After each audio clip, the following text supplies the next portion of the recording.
In year 1.5, the Clemson Tigers have already established themselves as one of the premier programs in the conference. Today, they look to stay perfect on the road in ACC play, going after the 4-game sweep at Virginia.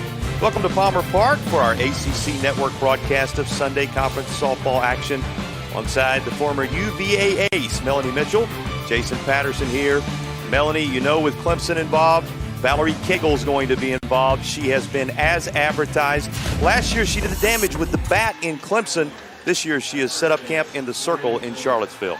Absolutely, she can do it all. Saw her play left field yesterday, throw a few innings. She started game 1, and we'll also see her starting here in game 4. She had an outfield assist yesterday. Didn't quite have as hot of a day at the plate, but she can definitely bring it when needed.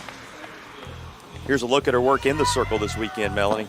Yeah, she's going to throw that curveball outside. She can also bring it inside, really pinpointing those locations, really mastering her craft. Has factored into all 3 contests in the decision department. No reason to believe that won't be the case again here today for Valerie Kegel. One of the solid young arms for the Hoos has been Michaela Hogue. She pitched to contact yesterday in 4+ innings of work. Yeah, Michaela Hogue really using that screwball to induce those ground outs. She got 10 of them yesterday, helping herself out a little bit here. She's really going to need to stick to that plan today if she's going to be successful. She was successful yesterday through the first 5 innings before those Clemson bats woke up. Here's a look at the scouting report on Hogue. Break down what she does effectively for Virginia. Yeah, she's going to mix side to side with that screwball in hard on the hands, and then can use that curveball on the outside portion of the plate as her out pitch. She's going to need to keep the ball down again today. It's going to sound a little bit like a broken record, but in order to get those ground balls, you've got to keep that ball down. Makes a whole lot of sense when you factor in just how much this Clemson lineup has used the long ball to its benefit across the course of the weekend. Here's a look at the starting 9 for Clemson today. A little bit of an unusual lineup with just one lefty in there, and she's your number 3 hitter. So Michaela Hogue today is going to see a lot of right-handed batters, so you're going to look to see her use a lot of those screwballs. Let's see how this Clemson offense adjusts. Yesterday they started a little bit more on the plate and backed up a little bit, so they were able to attack that screwball, and then when needed they could reach that curveball on the outside portion of the plate. Hogue delivers the initial pitch of the game, a swing through by Clark, and that's how we get started at 12:02. Time of first pitch on a beautiful March Sunday, 44 degrees, but sun-filled skies, and the temperature is expected to rise into the 50s before our game is completed here today. Clark fouls off another. What do you watch for early from Hogue, Melanie? So far, so good. She came inside, got a strike, swing and a miss on a low pitch, and then worked back out to that curveball. That ball is about 1 pitch off the plate, which is what you're looking for if you're ahead. She got to that 0-2 strike count. Clark at the top, coming off 0 for 4 performance in the final game yesterday. After securing a hit in game 2 and scoring a couple of runs in game 1. She did pick up a run scored in the second game of the series as well. So she's had her moments at the top of the order. One of the many freshmen in this Clemson lineup. Bouncer up into the grasp of the battery mate Friedman. Friedman behind the plate, getting the start there. We've seen Boggs at times across the course of the weekend in behind the dish for Virginia, but the power hitting catcher for the Wahoos completing the battery with Hogue. For 2-2. First chances for Goldberg, and true across the diamond as there is 1 down in the inning. Well, for Michaela Hogue, Melanie, she has already had 1 big ACC moment in her career. It came during pod play.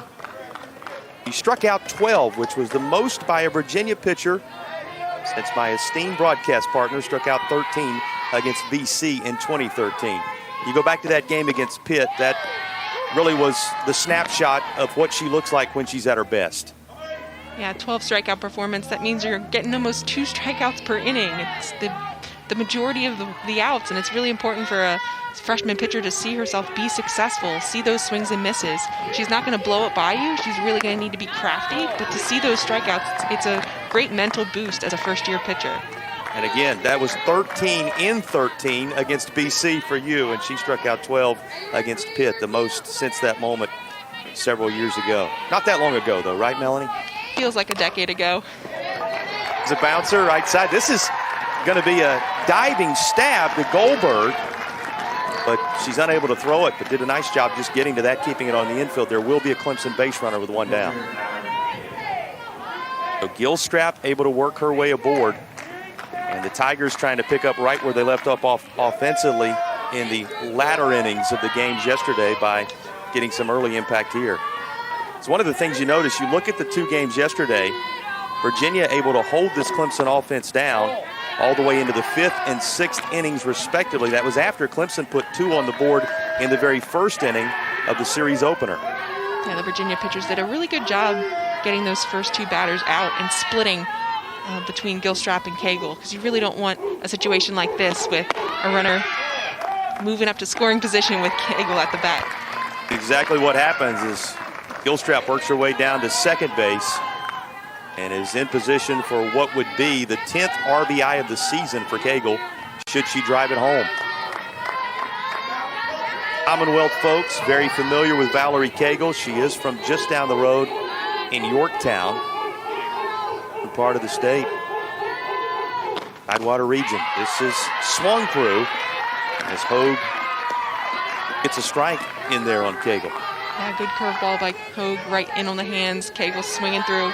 Saw a few big swings yesterday from Cagle, really trying to put it out. Hogue strikeout totals, you saw at 23 on the year. One step closer to another as she eludes the bat of Cagle once more. Yeah, just mixing side to side, curveball, screwball.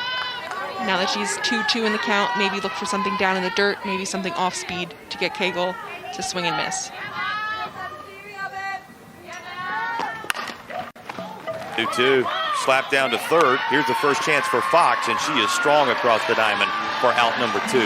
Huge out every time you retire Cagle, obviously. Nice play at the hot corner for Fox. Yeah, another good pitch by Hogue, gives her defense a chance. Fox fields that cleanly and gets the second out of the inning. The challenge for Virginia, Melanie, to erase what has happened across the first 2 days and the first 3 games in this initial 4-game home series of the year. Yeah, it would be a big boost for Virginia if they can get the win here. You've already gone down 3-0 in the series, but if you can get that 4th win against a really good Clemson team, it's a great morale booster. Here's Logaleo, who had the grand slam that really opened things up in the 5th inning, a part of that 5-run 5th on Friday night. Logaleo, by virtue of her grand slam and then the good work done in the bottom of the inning by Cagle, really limited Cagle's number of pitches in that first game of the series and has allowed her to perhaps not be as taxed as she might have been coming into this start today after the relief work yesterday. So a big swing of the bat. Clemson was already out front in that game, but she sealed it with the first road grand slam in ACC play in the history of the program. Yeah, first home run of her career. It's a big one. 3 balls and no strikes as Hogue has fallen behind. Just to the right side, and there is Gilbert. 3 unassisted putout, takes care of the first inning. Michaela Hogue able to settle things down for Virginia.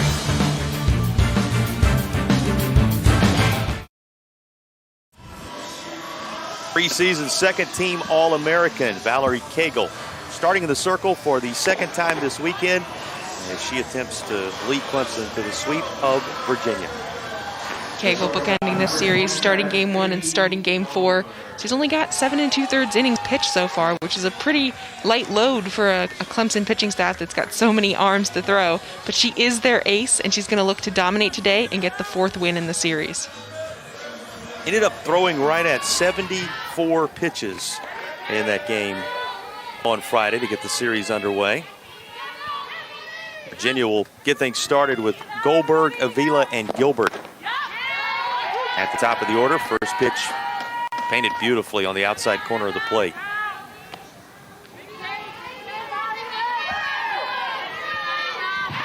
Goldberg 1 for 4 in the second game yesterday, 2 for 4 in the first game. So pretty good job as the table setter for Virginia at the top of the order in the doubleheader.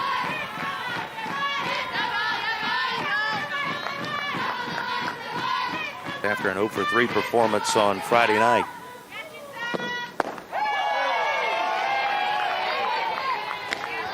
Beautiful screwball there by Cagle, trying to nibble in the bottom portion of that zone. There's the Virginia lineup. Donna Friedman right back in the heart of it. She's had a great start to this 2021 season.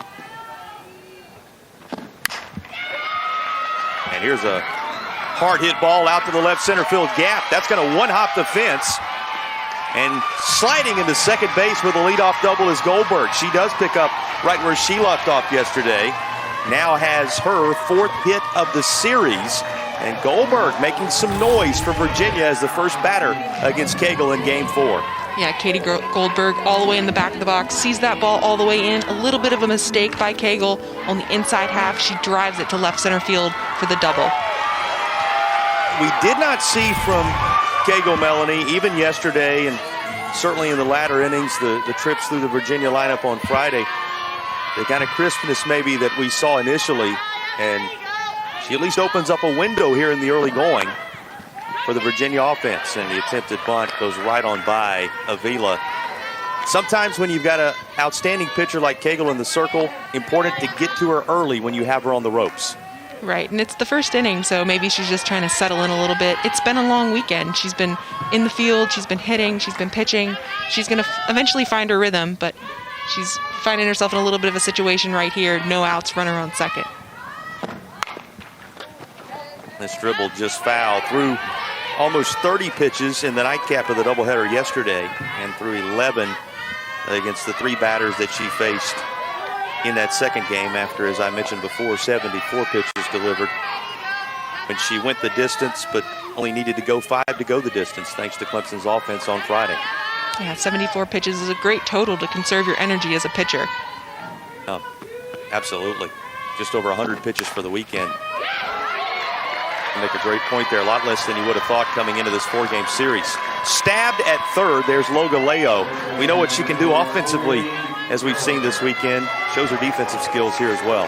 Yeah, not a bad at bat by Avila. After that 0-2 count she was in, she stayed on that outside pitch. Great catch by Logaleo. Yeah, hard hit ball, but nothing to show for it in this case for Avila. You can't hit it much harder than she did, and here's Gilbert.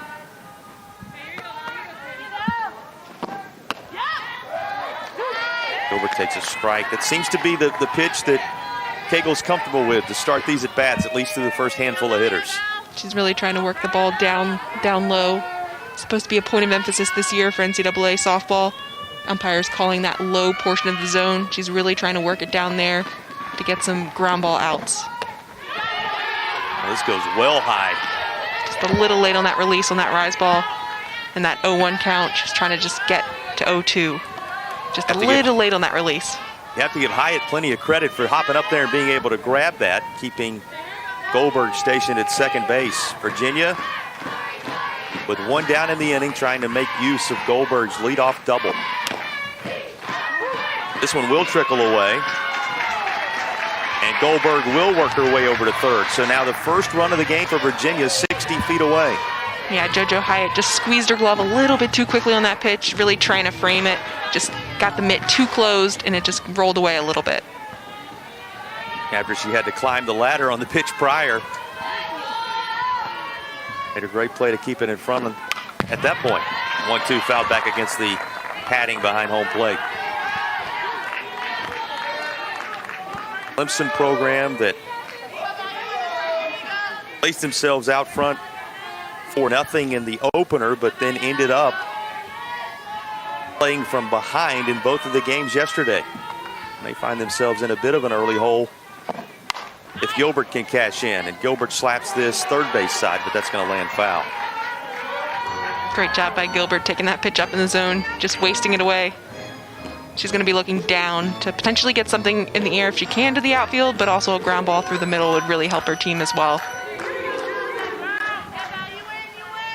Player that led Clemson in ERA and appearances in that abbreviated 19 season is expected to have this team on her shoulders in the circle this year. Delivers again and has it fouled off.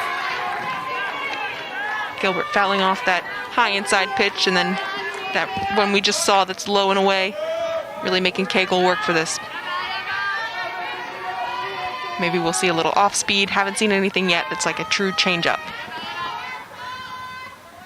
Staff looking on.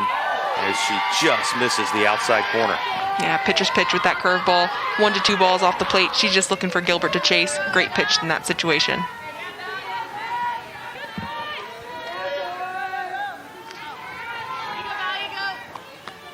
So a 2-2 pitch coming. And that's high. So Gilbert works it completely full against Cagle.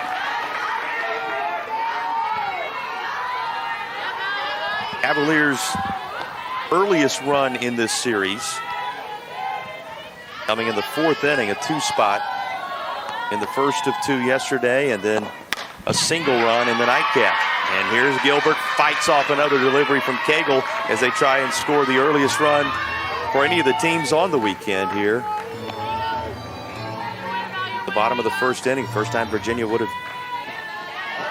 struck this quickly.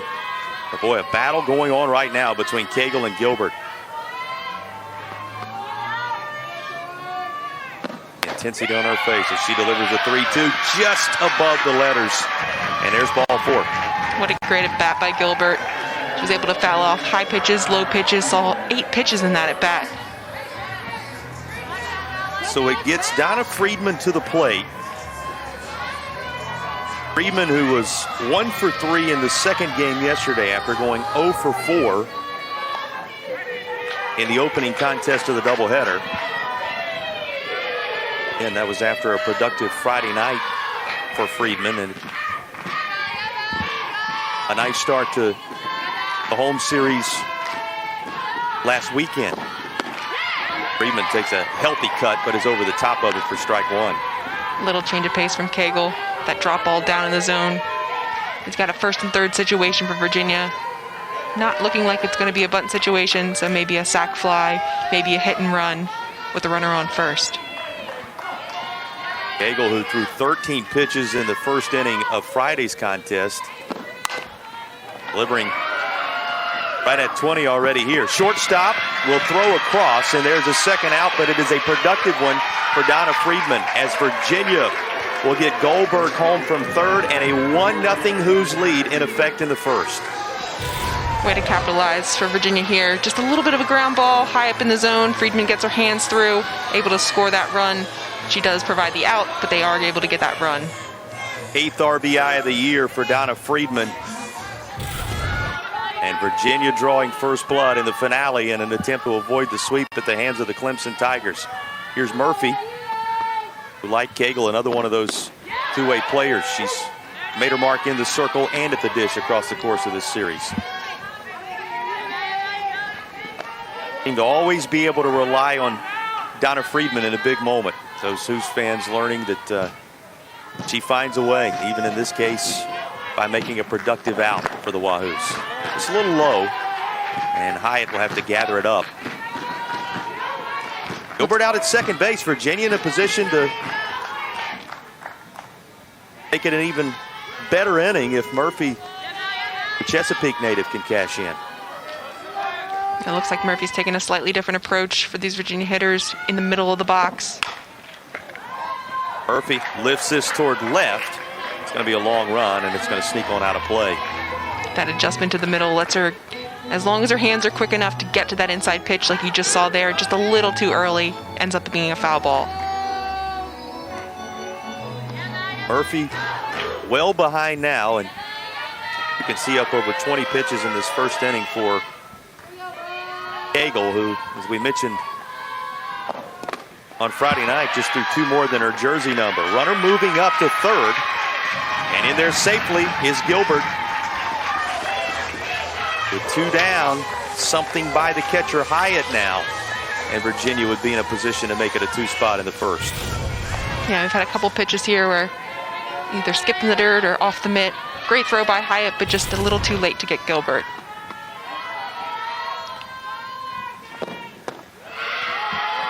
This pitch low. Able to hang in there all the way full. Another one of those at-bats for Virginia against Cagle here in the 1st inning, Melanie, in which they've come all the way back to a full count after being way behind. Yeah, a little bit different from that first game where Cagle was really efficient. So far, Virginia's gotten to see a lot of pitches. but will work out of the inning with the strikeout. Cagle's first strikeout, leaving a runner stranded at third, but Virginia takes the lead in the first.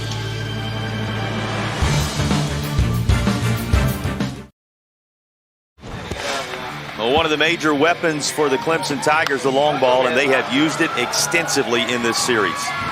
Yeah, Morgan Johnson, that 3-run home run yesterday when they were down 0-2, gave them the lead in that second game. She's ready, willing, and able to hit the ball with power. Plenty of power up and down this lineup. And Melanie, maybe one of the more impressive things for Clemson, they're not hitting solo shots. You've got the 3-run homer. We talked about the grand slam on Friday night. Clemson clearing the bases with a home run ball along the way this weekend. And those are game changers. Those multiple run home runs can really put you in a game and put you ahead in a game. Here's the DP. Mattimore has 6 hits and 21 at-bats on the season. Mattimore scored a run in both the first and second games yesterday. Drove in a couple as part of a 2-for-3 performance with 2 RBIs and a run scored in the opener yesterday. She's another of those Commonwealth natives in the Clemson order. Virginia piecing a group of young ladies that the coaching staff turned people with pioneer spirit to help build this program together from all around the country. And here's a ground ball to short, and there is Goldberg. Well, one thing that you have already been alerted to via Twitter, stay alert at the intersection of Copley and Massey. That's from yesterday. Yeah, ball's leaving the ballpark with those home runs. Anything can happen. We discussed it a little bit in preparation for today's game, and you see it as clearly with Johnson up there as with anyone else. Clemson very imposing in the batter's box against pitchers, especially young pitchers like the staff is made up of for UVA. Yes, and Morgan Johnson also hit a double yesterday where she just motored right around, and she's got that speed. She's not just power at the plate. Very versatile players, very athletic, something that's the mark of the entire Clemson department, certainly transitioning over to softball. They talk a lot about the Tiger way, and it's that approach, that mindset that has helped Clemson maybe as quick as anybody in the history of the sport.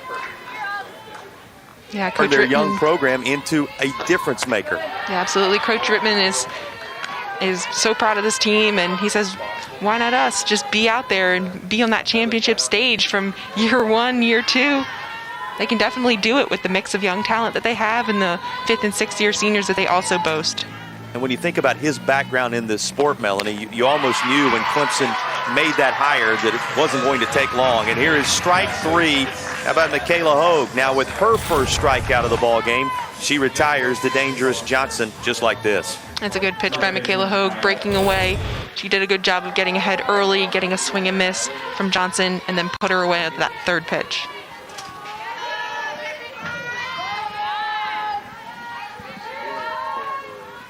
Clemson went a little bit deeper into the south to go after Keller.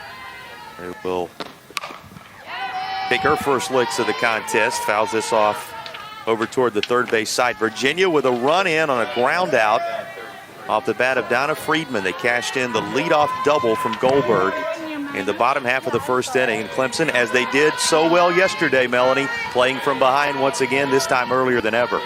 And Kaya Keller in the bottom portion of the lineup provided a few singles yesterday, so she really knows how to get contact, get that ball through.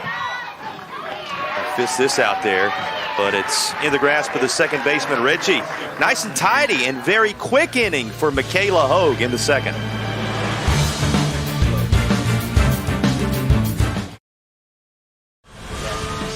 The ACC men's basketball tournament beginning this week on the ACC Network. First rounds start on Tuesday with 3 first-round matchups, including the Duke Blue Devils taking on BC.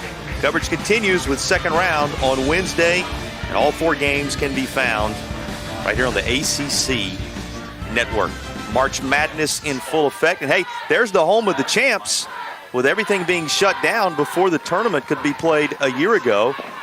Tony Bennett and the Virginia Cavaliers still reigning supreme in college basketball, but I think all basketball fans glad to know, Melanie, that we're just around the corner from seeing one of the staples of college athletics. The basketball tournament gets started once again. There's a look at Coach Harden. She said she liked the fight out of her team yesterday. She felt like they were competitive in those two games, which was a step in the right direction from Friday. Yeah, Coach Harden, they have an approach to play with fearlessness, and that's their theme for this weekend, and they really did look fearless against this Clemson team. Cagle, after being a little taxed in that first inning, considering the number of pitches she threw based upon almost a third of her total from the entire start on Friday night being delivered in that first inning. She goes back to work now against Barber, Ritchie, and Fox, 6, 7, 8 in Coach Harden's order. I talked a little bit about it in terms of Coach Harden with Casey on Friday night, one of your fellow alums, but it's been an interesting offseason for Joanna Harden. She's welcomed a new child. She worked her way through all of the pandemic protocols to get this team ready to play softball. Certainly an unusual campaign, to say the least, from a coach's standpoint. Congratulations certainly in order to her husband Travis, for the new addition, and it has made it an interesting year plus for the woman at the helm of the Hoos program. Yeah, all around college athletics, just uncertainty. There was so much uncertainty through the summer, once they shut down in the spring, and then through the fall. Coach Harden just really has been expressing to her players, just be thankful for these opportunities that they are getting to play softball now, because you don't know if tomorrow anything could change at any time. Cagle closed down the first inning with the punch-out, leaving a Virginia runner stranded at third. She comes back with her second of the game here as she gets Barber in that fashion to start the following frame here in the second. Yeah, one of the things Virginia was so excited about with the opening of Palmer Park, Melanie, was the fact that everything was now going to be in one place. They were going to have their film room, they were going to have their hitting cage, they were going to have the actual gameplay facility, all in one locale. COVID ended up in many ways disrupting that because things had to take place on Zoom. You had to keep everyone's social distance. The very things Virginia had worked so hard for so long to create were put somewhat on pause in the middle of March last year. And Coach Harden talked about the team really needing to be together, but it's just so hard when you can't. You have to have those Zoom meetings, stay remote. They mask everywhere they go, but they do have a sense of they really need to be together and let each other work together. Yeah, just snow cone in this, over the shoulder out in center field. There's Clark. You see how effortlessly she shows the range. And the second out recorded. That's the second time in this game you could say about the Virginia hitter, hit the ball about as good as you can, but it was right at a Clemson fielder, in this case the center fielder Clark. That was a good at-bat by Ritchie, but just Clark was right there, ready to make the play. So it'll be up to Fox if Virginia's to do anything with the bottom half of the second inning.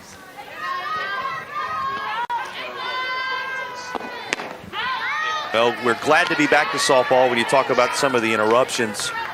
And one of the noticeable differences, because of the desire to limit travel and keep everybody in pods in the ACC for the most part, is the 4-game series, which is for the first time happening for Virginia here at home today. 4 straight against Clemson. Speak to, as a former student athlete in this sport, just how much a 4-game series changes your approach from a 3-game series, Melanie. Going from those 3 games to those 4 games, you really need to have an arsenal of pitchers. But the nice part is you get some games kind of a little bit more compact, and then having the mostly conference schedule, you're not traveling to the West Coast and playing games and traveling and flying back and forth. So there is a little bit more local in the travel sense.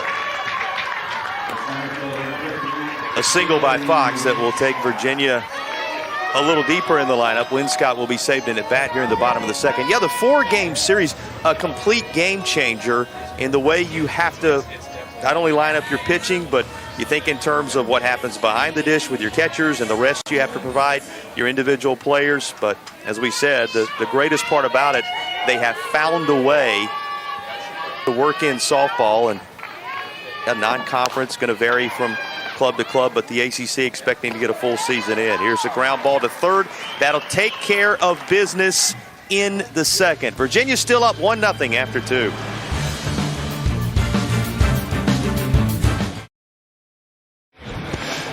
Well, yesterday, Michaela Hogue with 10 of her outs recorded on the ground, just 3 punch outs in the contest. That's been the story so far. Again, Melanie, continuing to pitch to contact here in Game 4. So far, so good for Hogue. Her Virginia defense behind her really helping her out. They were very solid yesterday, and so far they've been solid with fielding that ground ball and getting that quick out. Yeah, we talk a whole bunch about offense, and rightfully so. I mean, you had 9 runs scored by Clemson in the shortened opener on Friday night. These teams combining for 8 in the first game yesterday, 6 more runs in Game 2. But the defense on both sides, it was a point of emphasis for the Clemson Tigers coming into the year. You mentioned that Coach Harden said they felt like they really were beginning to piece it together defensively with one of the better workouts they had earlier this week. So good to see the defense shining on both sides. Defensive miscues, fielding errors, certainly not as prevalent when you look at the series as a whole as maybe you saw for both of these teams a season ago. Yeah, Clemson had a couple misplays on ground balls yesterday that didn't lead to too many runs, but they were a little bit present there. Virginia had one error or so that was more unfortunate than the Clemson side. Defense holding steady in this one for the most part. Just a single miscue on Friday night, and then no errors in that first game yesterday. Just an evidence of how much, in young teams you're going to fight through some of those things, but both of these young teams really beginning to tighten up that area, which is a positive sign. Arizona Ritchie checking the wristband just ahead of this 2-1 pitch, and that's low and in. 1 punch out, and you can see 30 pitches being closed in on by Michaela Hogue thus far. This is the inning that she will work her way back to the top of the Clemson order. This is the 8-hole hitter Hyatt. It'll be Bigham in the 9 spot, and then she'll see Clark for a second time, and that is a called strike. Just catches the outside corner. Looked like Hyatt was just about to start down to first, but our home plate umpire making the call. Yeah, it's a good pitcher's pitch right there to bring that curveball to the outside portion of the plate. Just catches the black, brings the count full. Scott Mayer likes it. He's behind the plate. Dave Mattern at first and Alex Leap over at third. And this is driven left field. And it will not be held by this ballpark. Another Clemson home run. This one off the bat of Hyatt, the catcher. And the Tigers, with one swing of Hyatt's bat and her first of the year, have their first run of the game. And it's a brand new contest in the third. Yeah, we'll see this pitch from Hogue. Just left it over the plate a little bit. She tries to just work it inside and leaves it right over the middle, and Hyatt crushes it. Talked about the way she had been pitching to contact. This the hardest contact for the Clemson Tigers on the day. And they are loving it. Anytime you see a player come away with a first home run in the collegiate career in the uniform, it's going to be something the entire team celebrates. The Tigers get that from Hyatt here. And what a way to start off the top of the third inning for the visiting Clemson Tigers. Here's a bouncer. Time it's short. Ranging behind the bag is Goldberg. And an out recorded after the home run. You look at Clemson's total in home runs a year ago. Melanie, you look at what they've been able to do just across the course of the weekend. This is a team that, if the trend continues, they're going to be near the tops in the entire country in terms of using that as a weapon to put runs on the board. Yeah, they can definitely swing it, making opportunistic swings on bad pitches, and they're learning, and they're a pretty young team, but they do have that experience, like we just saw Bigham there, 6th-year senior, so they're really putting it together and rolling from last year into this year. You can imagine what the feeling is like as Clark bats for the second time. She grounded out to the shortstop her first time up. And here will line one into the right center field gap. That's going to go all the way to the wall. The speedster Clark digging for 3. Here comes the throw. It's not in time. Going to skip away, but Virginia has it backed up by Hogue over there. A triple for Clark, and that is the 3rd triple of the year for the Clemson leadoff hitter. Yeah, another curveball from Hogue. Outside portion of the plate. Clark takes it into right field, and she knows as soon as she takes a step out of that batter's box, she is digging for 3. She's got speed. She did it yesterday. She slides in. A little miscue by Virginia. Safely there for the triple. Yeah, Virginia fans aware 2 of those said coming this weekend for the Clemson leadoff hitter, and 3 in 2021. That's going to mean a meeting in the circle as Coach Harden is out to discuss things with her battery of Friedman and Hogue. What's this conversation like, Melanie? Just trying to remind Hogue where she is right now. So she's got the 2 and 3 batters coming up. So you really need to get an out right here. Break up Gilstrap and Cagle if you can. Minimize the damage. Gilstrap, whose story we documented earlier in the weekend in terms of everything she's battled through just to be playing softball. But she's a story in her own right just based upon her ability. A tremendous athlete. Prior to her time at Clemson, everybody knows what she's done there in Tiger Town. But prior to her time at Clemson, while a part of the program at the University of South Carolina Upstate, which is about an hour away from Clemson, South Carolina, she was the Atlantic Sun Conference Tournament MVP in 2017 for the good work she did for Chris Hawkins' program there. Here's a player that has been making her mark on the college game well before she arrived in the ACC.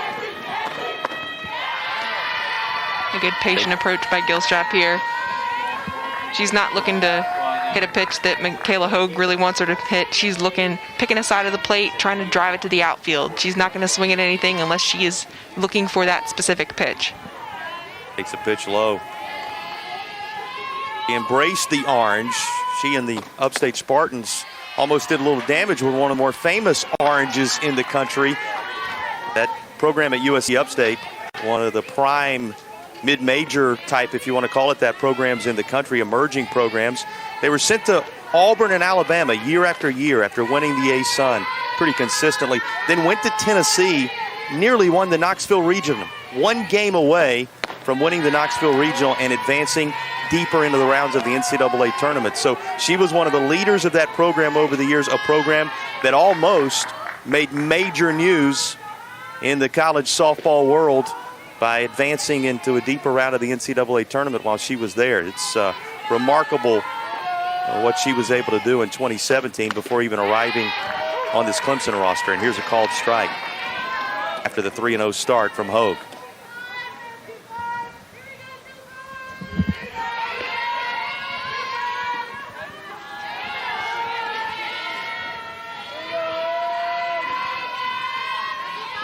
'40th pitch for Michaela Hogue. She works to the 2-hole hitter for Clemson a second time. Tried to lunge at this. Runner was coming, but ends up with a little bit of contact. There you see the reaction. Thought about maybe trying to steal one away there. Yeah, Clark thought she had it. Gilstrap turns for that suicide squeeze with a runner like Clark.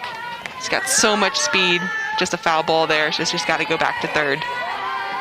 There's the 40th pitch. So it goes full count now for the fill and the squeeze play. Hogue looking for a second out for Virginia. Pays off for Clemson after all. A hard liner into left. That'll play Clark. And it is an RBI knock for Gilstrap. Just the latest, her 6th RBI of the year in her 40th at bat. And another inside pitch from Hogue here that Gilstrap just sits on, pulls her hands in and drives it to left field, gets the RBI. It looked a lot like that in the 2017 A-Sun Conference Tournament when she helped lead the Upstate Spartans to prominence.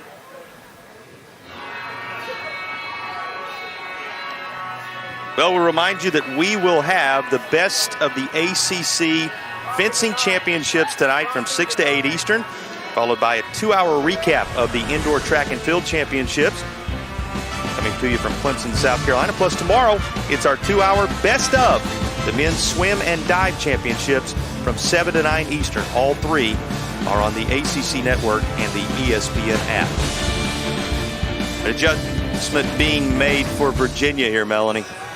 Looks like they're going to bring in Morgan Murphy. We saw her earlier in this series. She's again going to throw inside, outside. Might throw a little bit of an off speed here and there, but she really needs to shut it down for Virginia to keep these Clemson hitters off the board. Of course, Murphy already in the lineup.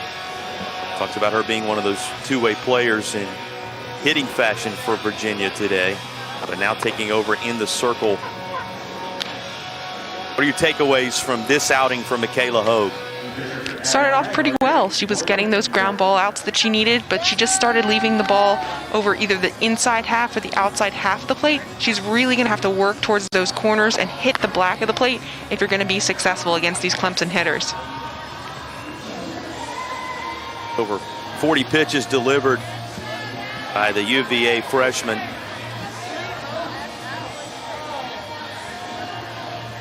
There's the line. We talked about Murphy already factoring in. She went 4 1/3 in Friday's contest. Here was some of her best work. Yeah, I see a little bit of that off speed. She'll work in, she'll work out.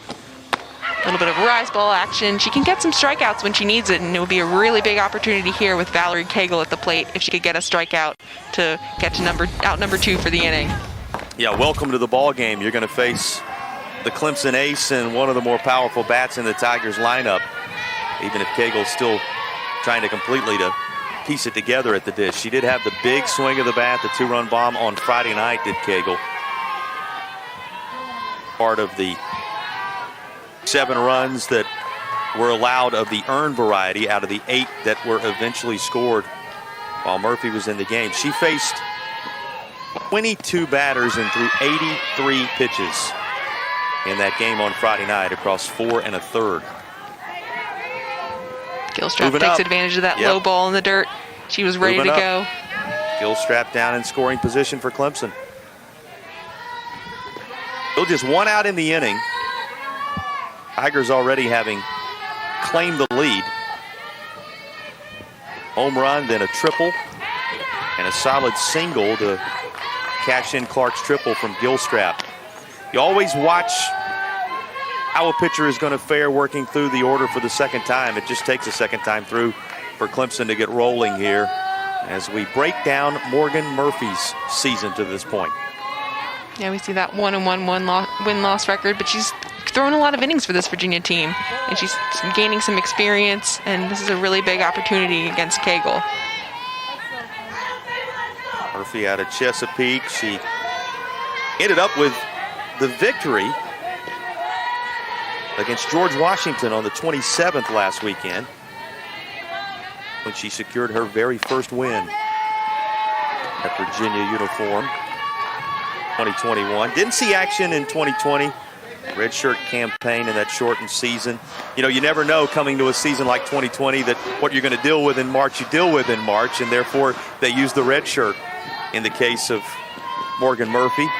One of the things that, you know, with hindsight, you take a look at all the eligibility back. That's one of the great things, and we haven't talked about it much today, but you have to really take a close look at the rosters this year, Melanie, because you've got freshmen and sophomores that are not really freshmen and sophomores. They're what some of the coaches have termed super freshmen or super sophomores because they really have a second or third year under their belt, even though the eligibility has been returned to them. And that's great as a young player. You're in the program for at least a half a year of softball competition experience, but you're getting that full year of working out with the team and lifting weights and traveling. Makes all the difference as you get deeper into your career. I mean, you're going to have, as a base knock moves the runner to third, they'll be on the corners. As Cagle has the latest of the Clemson hits, Tigers now able to secure 5 of them in the ball game and still threatening for more here in the top of the third. But yeah, you think about these players when they become juniors and seniors, you're going to have a lot of sixth-year players that are making their mark on the college softball world here a couple more years down the road.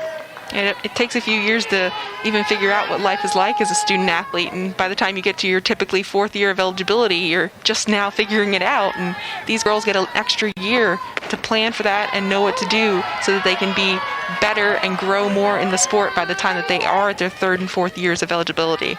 And you follow the sport as closely as anybody. In what ways do you see that really impacting the landscape of the sport when we get to 2023 and 2024 on the other side of this? It's going to be really interesting. I think we're going to see some really developed pitchers by the time they get to their 4th and 5th year, depending on how many years they've been at the program. Some girls may opt to only use the 4 years that they have. Some may have not taken that redshirt year, but for the ones that do, it gives them a big opportunity.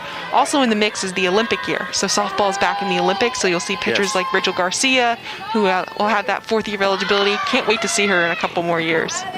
Absolutely. You look at the headliners around the country right now, those programs that are their perennial powers, the fact that they have their strongest arms back and they're only getting stronger. It's going to make for a very entertaining College World Series this year and in the years to come.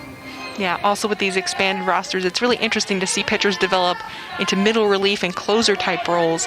We talked about earlier these 4-game series. You're going to have girls come out of the bullpen to support the starting pitchers if you're going to be successful. 100%. Here's the 1-2. Pitching depth more important than ever. And that's a Virginia strength the coaching staff feels. Now, these arms are very young. They're still determining their roles, still trying to discover exactly how they're going to use the different pieces of the puzzle. But they look at what they have in the stable and feel as if they're positioned well for the 4-game series as we get deeper into the year. Yeah, and they do complement each other well. You've got a couple pitchers that have some off-speed pitches, primarily work corner to corner, but you've also got someone like freshman Madison Harris who can really bring it and throw it hard. Coach Arden's really excited to see this young squad of pitchers grow and learn alongside each other. Action beginning in the Virginia bullpen as the at-bat of the cleanup hitter Logaleo continues against Morgan Murphy. Logaleo going down to take a look at this one. Wooten and Grube was warming for Virginia in the pen. Count to 2 balls and 2 strikes. Logaleo was 2 for 3 with 5 RBIs when she hit the grand slam on Friday night. Also scored a couple of runs in that game. Ended up 0 for 2 but did drive in one in the first game yesterday. And it was 0 for 4 in the third. She will trot down to first after drawing a walk here, and everything set up very nicely for the Tigers once more. You talk about her grand slam on Friday night. You look out there again, and something that has become a rite of passage this weekend, Melanie. Bases full of Tigers once more. If Virginia's going to be successful, they have to limit the free passes, and they have to cut down on those big doubles and hits to the wall, and especially home runs. And Morgan Murphy, since entering the game, hasn't gotten an out yet, and that's going to be really important, especially with the bases loaded.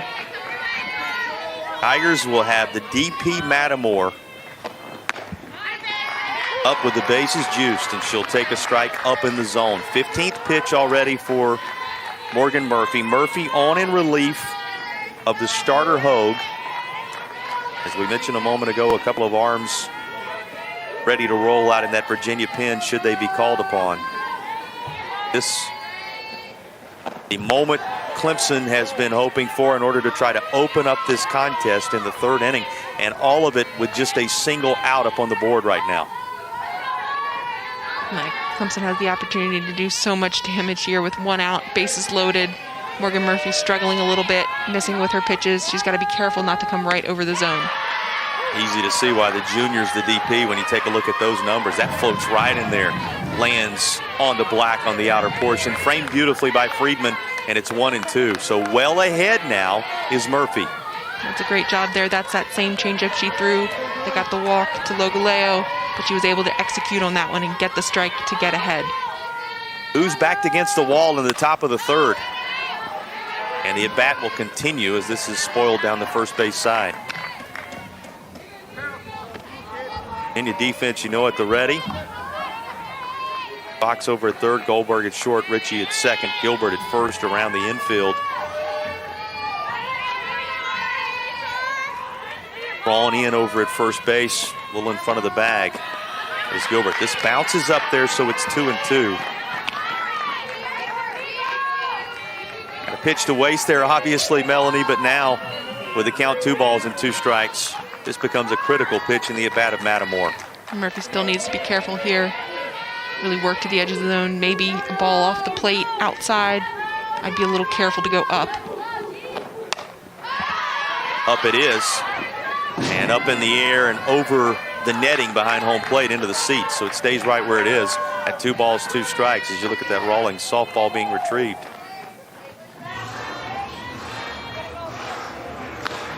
Fairly nice day for fans to come out and enjoy a little softball action. You see the sleeves are still necessary. A few blankets here and there in the stands, but going to be up over 50 before everything is said and done. They're not feeling the weather, but certainly here giving us their support. Cardboard cutouts of the UVA faithful. Love the sunshine out today, though. Here's the 2-2. This is hit in the air. Deep center. Back up on the warning track is Winscott. She makes the catch. The runners are going to tag and move station to station. So Clemson will get a run on the sacrifice fly by Mattimore. It's an RBI scoring Gilstrap, and the Tigers' advantage grows to 3-1. For Morgan Murphy right here, that's not too bad of a job. I mean, you've got the fly ball all the way to the fence, but it didn't go over. That's the good news. So you've still got an opportunity to limit the damage from Clemson here. Yeah, if you can trade with the bases loaded and one out, outs for runs right now, even if you end up in a 3-1 contest going to the next inning. Very pleasing for UVA, one would think, in this situation, especially in terms of what Clemson has done when they've had runners in scoring position across the course of the series. Yeah, they got a big hitter up right now in Morgan Johnson. So Murphy's going to have to be really careful because she can reach that outside pitch and that inside pitch. In this type scenario, with a couple on board in front of her in the games yesterday, hit a 3-run home run, sends this foul down to the third base side. Fox tried to make a play on it, but it'll simply be a loud strike in the at-bat of Johnson. Johnson on the year now with 3 runs scored and 5 runs driven home in 12 at-bats for Clemson. It's making the best of your moments. And swings over the top of this. That's strike 2. It's a great pitch by Murphy there. She had that pitcher's count of 1 ball, 1 strike. So why not throw that changeup, work on it a little bit, keeping it low, and she got Johnson in a chase. Oh, the young lady out of Chesapeake, the 4-time 6A Region Player of the Year and All-State performer, who decided to stay inside the Commonwealth for Virginia.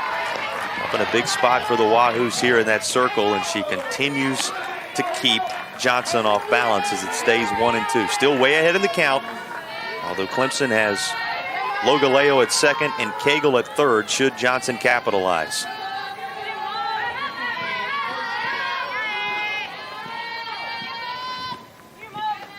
Gatter rising from the first and third base dugouts as this is right down the heart of the plate. Frozen is Johnson. A called strike 3, and Murphy leaves a couple of Tigers stranded. But Clemson does make its mark in this top half of the third inning. The Tigers put up 3. This is what put Clemson on the board. The big swing of the bat to get things rolling for a Clemson team back out front.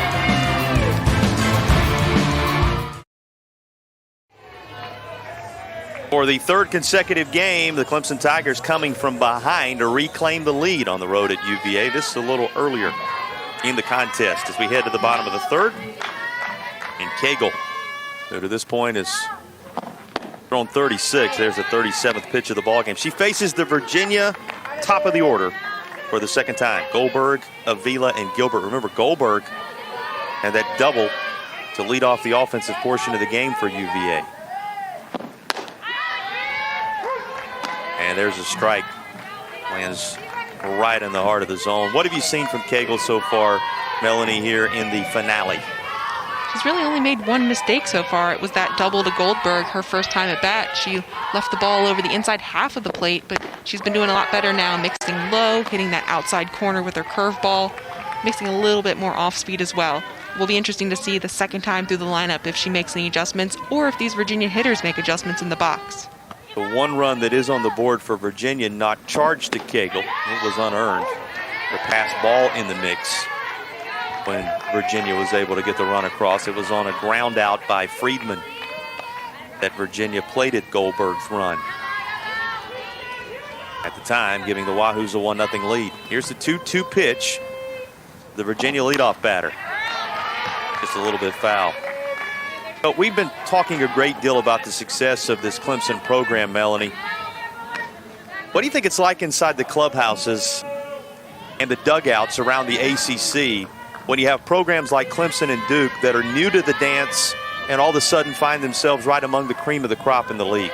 It's exciting. It just shows a commitment to softball all the way up and down, from the newcomers to the old veterans like Florida State, who are originally part of this ACC softball program. There's a called strike 3 as Cagle lays it in there to retire Goldberg. One more look at this pitch. Yeah, Yeah, curveball right on that outside corner, just froze Goldberg. So Avila now up for Virginia. Had a hard hit ball the last time, but it was right at the third baseman, Logaleo. Well, Coach Harden was clear about it in our conference with her ahead of the game this week that it does put a little bit of a chip on the shoulder for those programs that have been around for a while to see a team come in as a new kid on the block and kind of take over. Yeah, and the great thing about those two new programs, Duke and Clemson, they came in right away with brand new facilities, beautiful stadiums, and that really shows a support for a brand new team adding to the ACC. It really ups the level of all ACC schools, and you see here with Virginia at Palmer Park, we're new to the game, second year of this stadium, really throughout the ACC, just beautiful facilities. It's really going to elevate the ACC as a conference. Now, no doubt you're watching two of the upstart programs, everybody agreeable on that, and in two of the newest, finest facilities, not only in the league, but also in the country. And you used the word support. When you're able to draw over 20,000 fans to the tune of almost a couple of thousand a night in the 16 games Clemson played at home in that abbreviated inaugural campaign, the support is going to be there in Clemson, South Carolina. Absolutely, and it sits right next to their baseball stadium. Their baseball team is a nationally ranked powerhouse as well, and it's good proximity, but also great on the Clemson fans that they're there and they're supporting their girls, and it's really exciting to see that many fans come out. Both of these programs, championship athletic departments. You think about all the different programs at UVA that have secured championships. Obviously, Clemson in the same vein, competitive in just about every sport in which they field teams. And of course, everybody aware of what they're doing. We talked Friday night about the pigskin being thrown about a little bit by the Clemson girls prior to the game. That's been one of their premier, from a visibility standpoint, impacts on the ACC. But these two schools, Virginia and Clemson, two that you have to say when they field a team in almost any sport, you're going to have to deal with the desire to win. And you see the desire that is present in the heart of Valerie Cagle as she bounces right back after Clemson claimed the lead and puts together back-to-back punch-outs, retiring Avila here. And that's 4 strikeouts on the day for Cagle. Yeah, Cagle gets those back-to-back looking strikeouts. That last pitch was a little bit up, but she got that call exactly what she wanted. Must be very gratifying for you as an alum to sit where you do today. Look out across this facility. Look across the street at John Paul Jones Arena. Look across the way at Klockner Stadium. Look behind that at the dish. You know, field hockey always competitive around the corner there. As you sit in the middle of the athletic precinct, it is a reminder of just how much impact Virginia has had on the national landscape in all these sports. Absolutely, and I remember back to the first time I ever visited UVA as a potential student athlete. No one knew where the softball field was. We asked 2 or 3 people, just, hey, do you know where it is? And everyone pointed us to Davenport, the baseball field, and now there's no question. It's absolutely visible right here between John Paul Jones Arena and between, like you said, the track and field and the baseball facilities. And Klockner right behind you there in terms of the lacrosse and soccer impact. And here's the latest moment of impact for the Virginia offense that is singled out in the outfield. Gilbert now aboard. Virginia trying to make some 2-out noise as an at-bat is saved for Donna Friedman. And you know Donna Friedman, with one swing of the bat, can make a difference. There's Klockner. Action going on over there as we speak. And the championship numbers just continue to climb with the soccer and lacrosse programs, both on the men's and women's side. These two teams, again, all that to say, make themselves so readily and so often the standard in whatever sport they decide to compete. And you feel like softball, now that it's here, now that so many eyes are on it, Melanie, making those strides in that direction as well. Yeah, this Virginia program led by Coach Harden, they're really trying to get up there, get over 500, make it to the ACC championship. They have really lofty goals, and this Clemson team is right there and expected to be in that final weekend of the ACC tournament. So Virginia's kind of knocking on the door, but Clemson is really proving that they're here to stay and they're going to remain a powerhouse even in their second year. Yeah, you talked about championship environment. She said the Clemson series last year, closest thing to a championship environment her team played in with no ACC play. Well, they have a championship caliber pitcher in the circle. That much is sure. Cagle is able to use the punch out to make it an easy work through this most recent Virginia frame.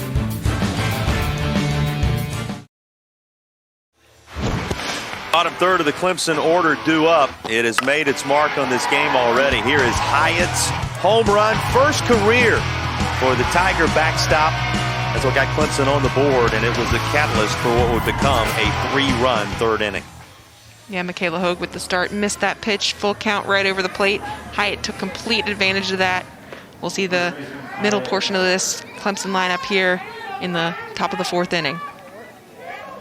Virginia going with a new pitcher once more.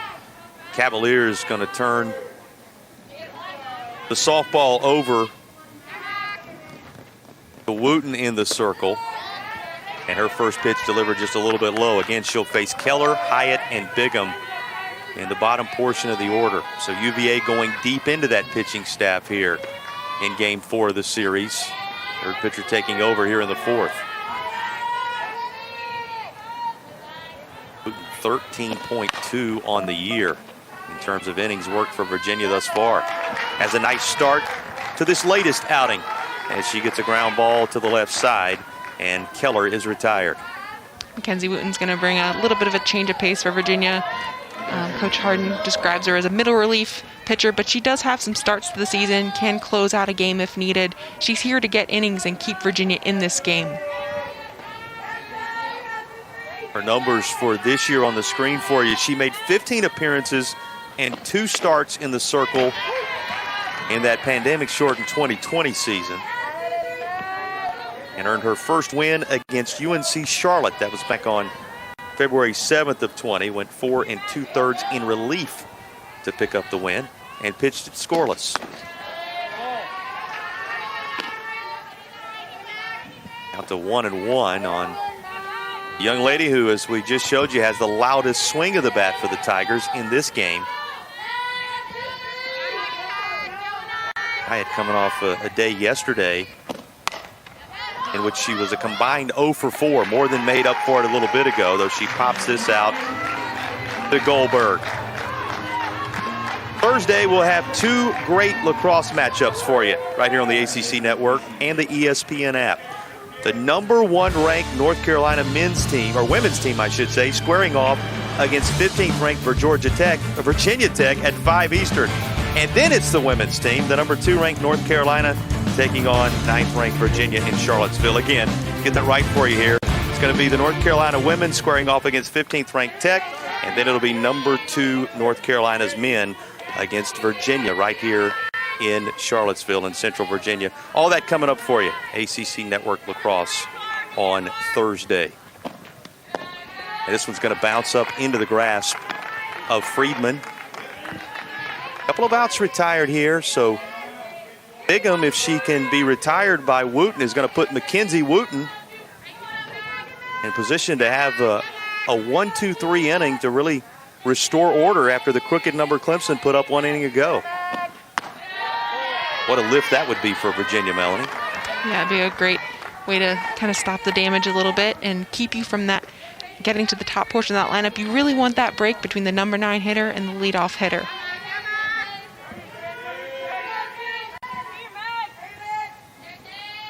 Bigham with her prior at bat grounding out to the shortstop here shows a lot more patience and will draw a 2-out walk. So that 1-2-3 inning proving elusive, as Clemson will end up getting Clark to the plate here in the 4th.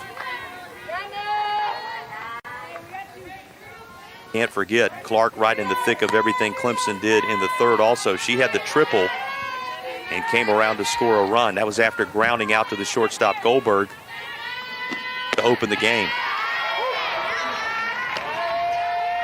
Wooten right down the heart of the plate with it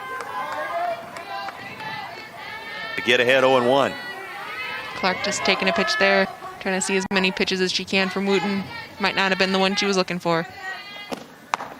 May not stay this way, who knows, but a 3rd consecutive 2-run game between these teams as Clemson leads Virginia 3-1 as we work through the middle innings.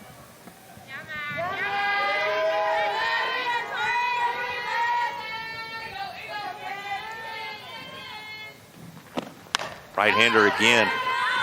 Lines up, delivers, and has this fouled off first base side. Clemson will put them in motion at times. Just a single base swipe by the 9-hole hitter Bigham, who is over at first base for the Tigers. Always think about that with 2 outs in the top of the order up, especially with 2 strikes. And even if it doesn't work out, you're saving it bat for the top of your lineup. But this ball put in play instead, and Goldberg has a little trouble grabbing the handle, so there will be 2 Tigers aboard with 2 down. And that will save an at bat for Gilstrap, who drove in a run her last time up.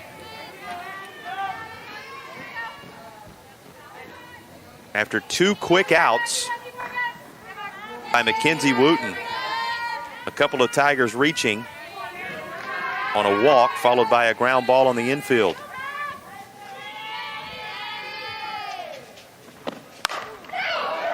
Jumping on the first pitch is Gilstrap into deep center, backing all the way up to the wall, and having it land at the base of the wall is the center fielder Winscott. Clemson gonna send Gilstrap all the way around, and the Tigers have added further damage here in the top of the 4th. This goes all the way to the wall, and with 2 outs, everybody moving, so Clemson cashes in on the latest impact moment from Gilstrap. Yeah, Wooten gets his pitch up in the zone. Looks like it had a chance to get out. We've got no wind here today, so it falls to the base of the wall. Gilstrap motors around for that triple. A walk and an error after 2 quick outs, and then the bases cleared by Gilstrap, who secures her first triple in this 2021 season, and in doing so drives home the 7th and 8th runs she has provided for the Tigers this year. Just like that, Clemson taking a 3-1 game, making it a 5-1 game. And more 2-out noise from the Tigers. And it's not over yet with Valerie Cagle at the plate. And another potential Tigers run just 60 feet away.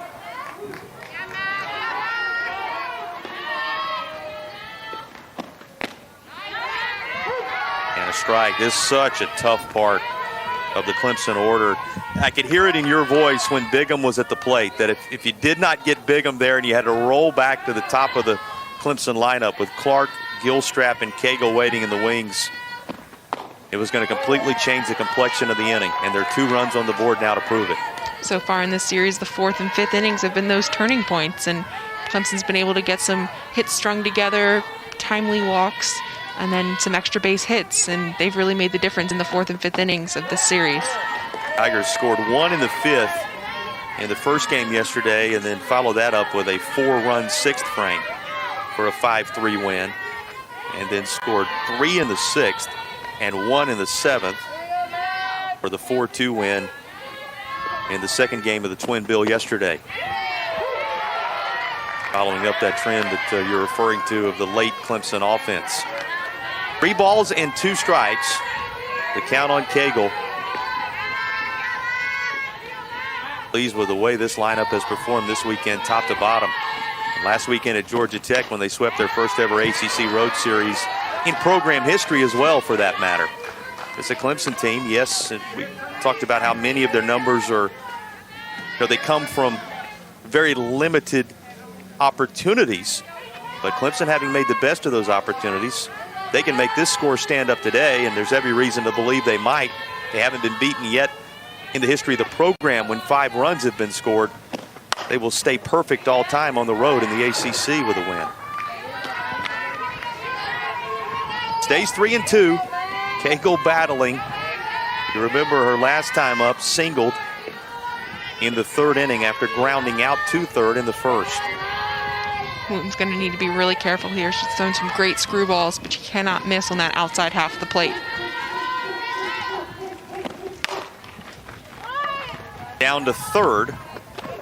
Here's Fox, able to get Cagle by a step, and that will keep the Clemson lead at 5-1. But the Tigers, with 3 in the 3rd, 2 in the 4th, in control.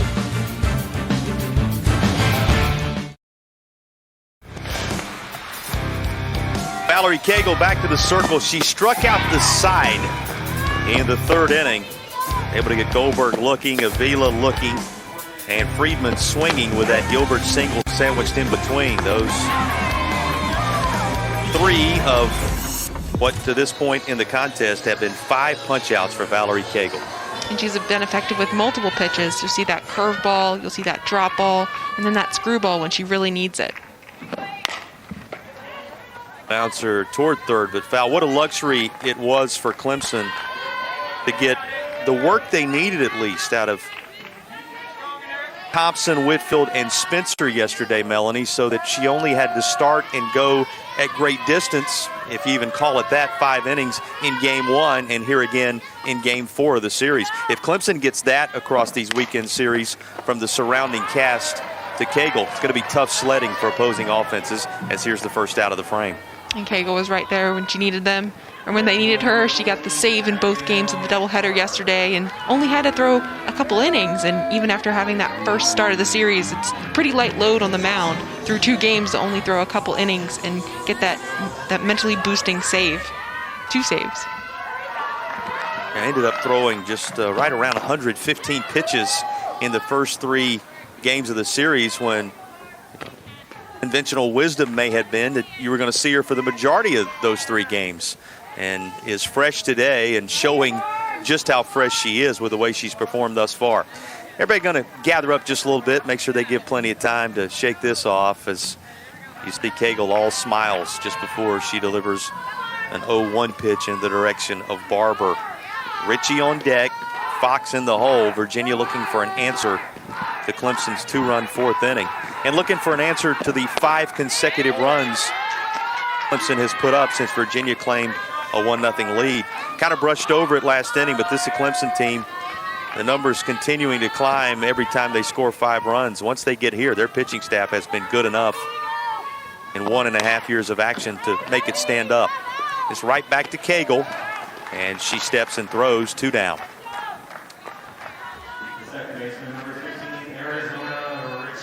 So Ritchie, who had one of the harder hit balls in the game, and that deep fly ball that was handled by the speedster Clark out in center.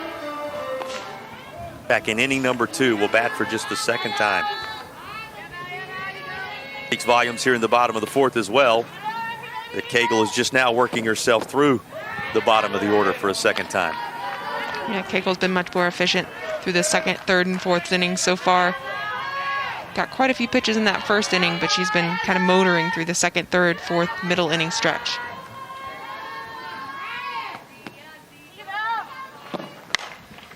Ritchie, hard hit, but foul. 7 hits and 38 at bats. Still able to drive in 8 runs, so timely hits for Arizona Ritchie on the young season. She factored in nicely to the Cavalier Classic run that Virginia put together, in which they won their last 3 games after dropping the opener to JMU this past weekend. You talked about one of the goals for Virginia this season being to finish with a winning record. That 3-game sweep of GW giving them a winning record on the year entering this Clemson series. Obviously a little bit of a different story now, but they were at least at that moment able to look at this and say, hey, we're above 500. Let's continue to do some of the things we've done well, because that is a main stepping stone for this program moving forward to try and finish that way. And you won't have many opportunities this year for those out-of-conference opponents, whether it's a midweek or an early season tournament. It's going to be tough going forward in this ACC slate. But it was a great job by Virginia to get those wins against George Washington and get their momentum going into this series. 3-1, right out to the shortstop Gilstrap, and that will be the inning. So Clemson makes sure the lead holds tight at 5-1.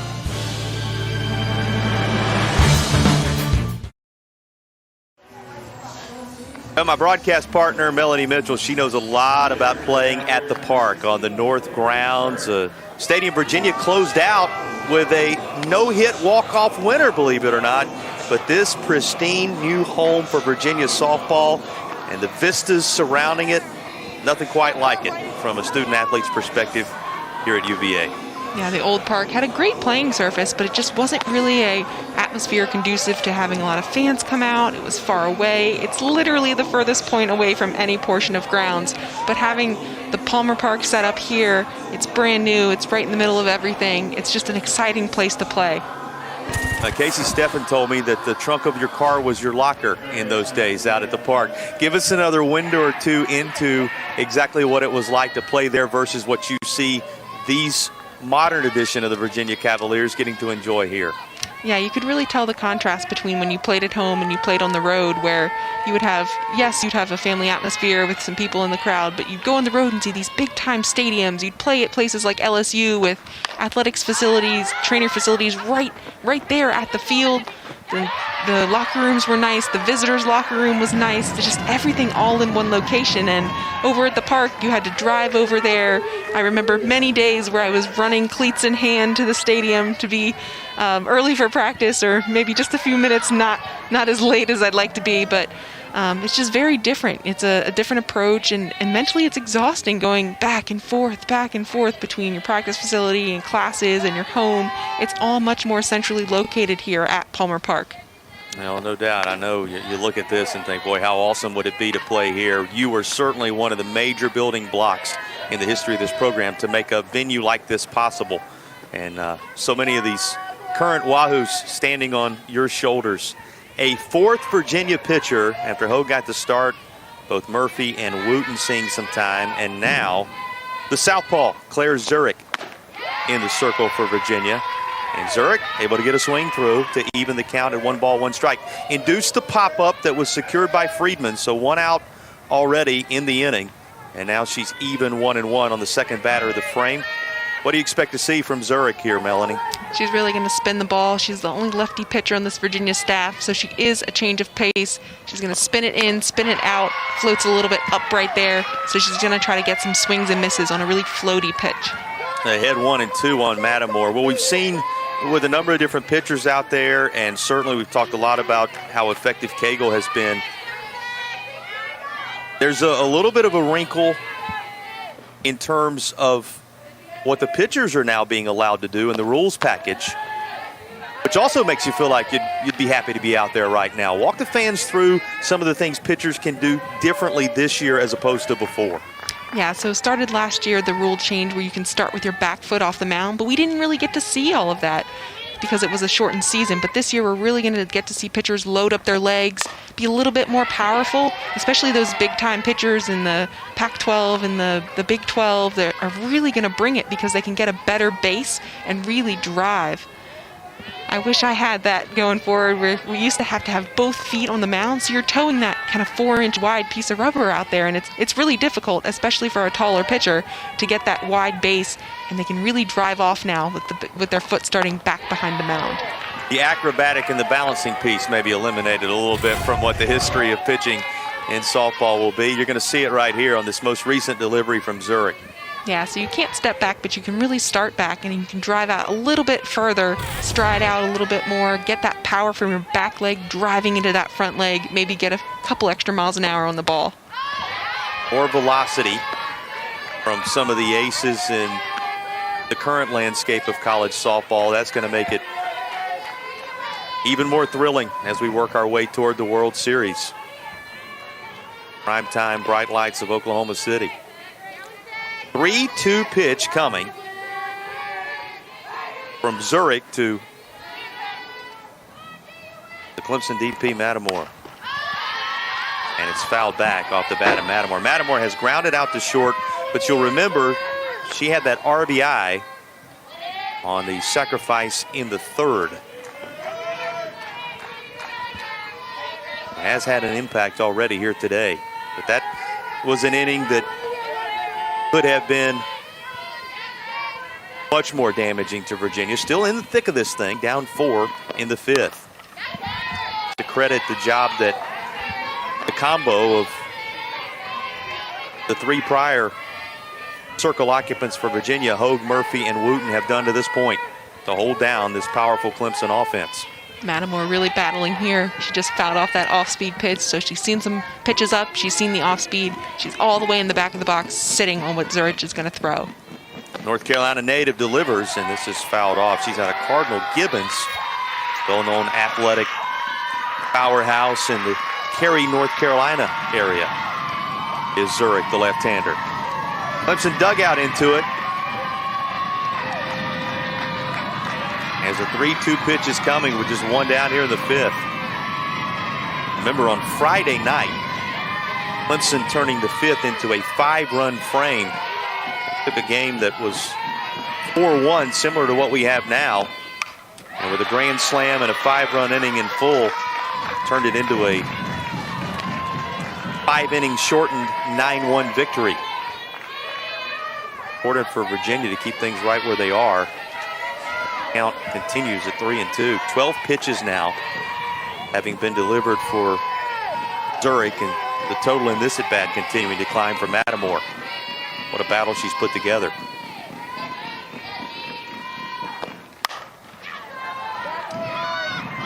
High in the air and shallow center. Winscott coming in, 2 down.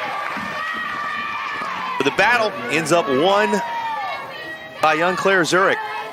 And all smiles for Winscott, as she had to come a long way to make that play. Johnson, the force to be reckoned with if Clemson is going to go down in succession here in the fifth.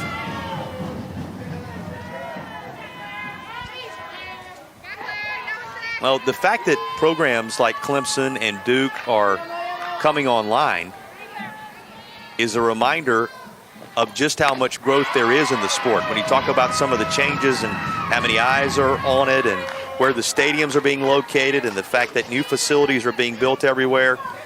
This is one of the fastest growing sports in the country, and the fact that a Clemson team is playing today is another reminder of that. Athletic departments all over the country are supporting softball because it's an exciting sport.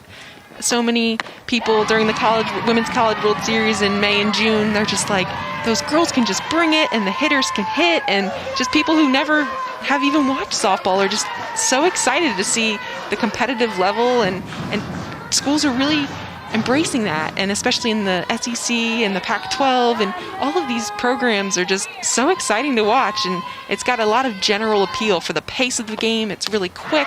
It's exciting. Johnson with the hat trick on strikeouts. They've held her bat down, and it stays right where it is. Mid-fifth, 5-1, Clemson.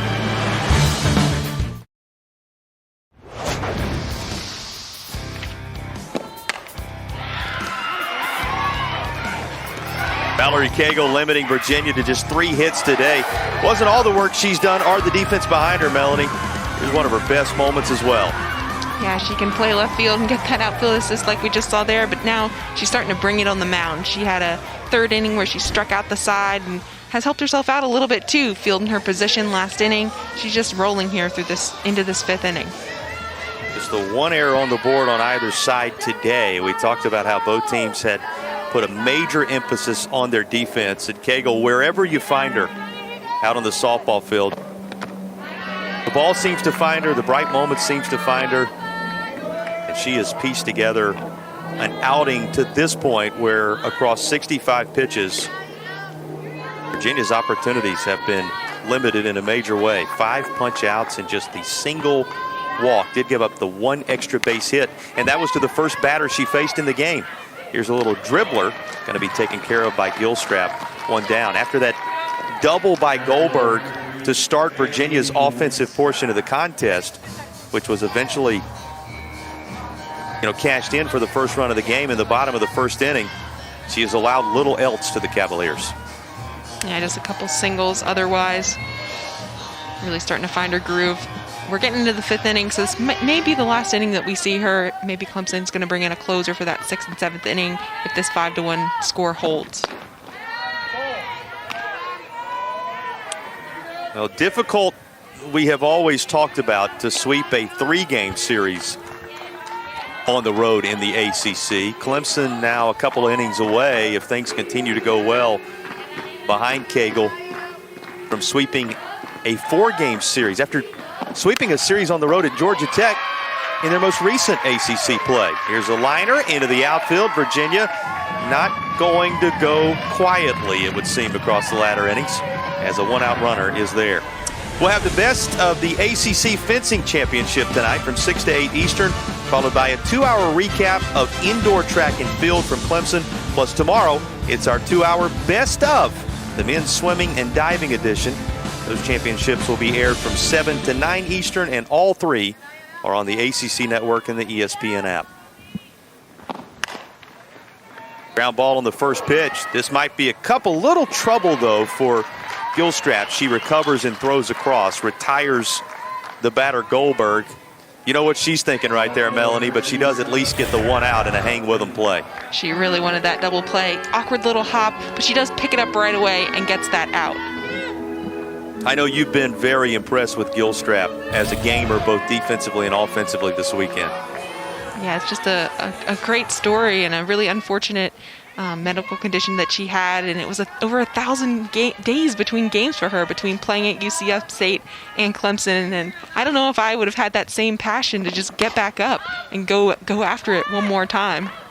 Well, everything you need to know about Gilstrap evidenced by the fact that when you look at her as a whole, the physical adversity that she's overcome is not the first story that comes to mind. You look at her impact at the plate, the way she plays defense, as we saw with the recovery there, her leadership ability, both vocally and by example on this Clemson team. Those are the first things that come to mind even before you get into the deeper storylines. Yeah, she's a sixth-year senior. You've really got to love the game of softball to go out there year after year, facing adversity. You get knocked down, come back. I mean, it's her last opportunity, so she's just going to make the most of it. When the mantra is pioneer mindset for this Clemson staff as they put their roster together, she is the epitome of that pioneer mindset, a trailblazer that will always be remembered as one of the foundational pieces to this Clemson program. A Clemson program that, as we mentioned a moment ago, trying to do something that really catches your attention, go on the road in a visiting ballpark and sweep a 4-game series. It's up to Avila, who has hit the ball hard back in the first inning in this game. Try and cash in a Virginia runner down at second base, and that's Winscott with 2 down. He's well behind 1 and 2. Cagle with punch out number 6 to button up inning number 5.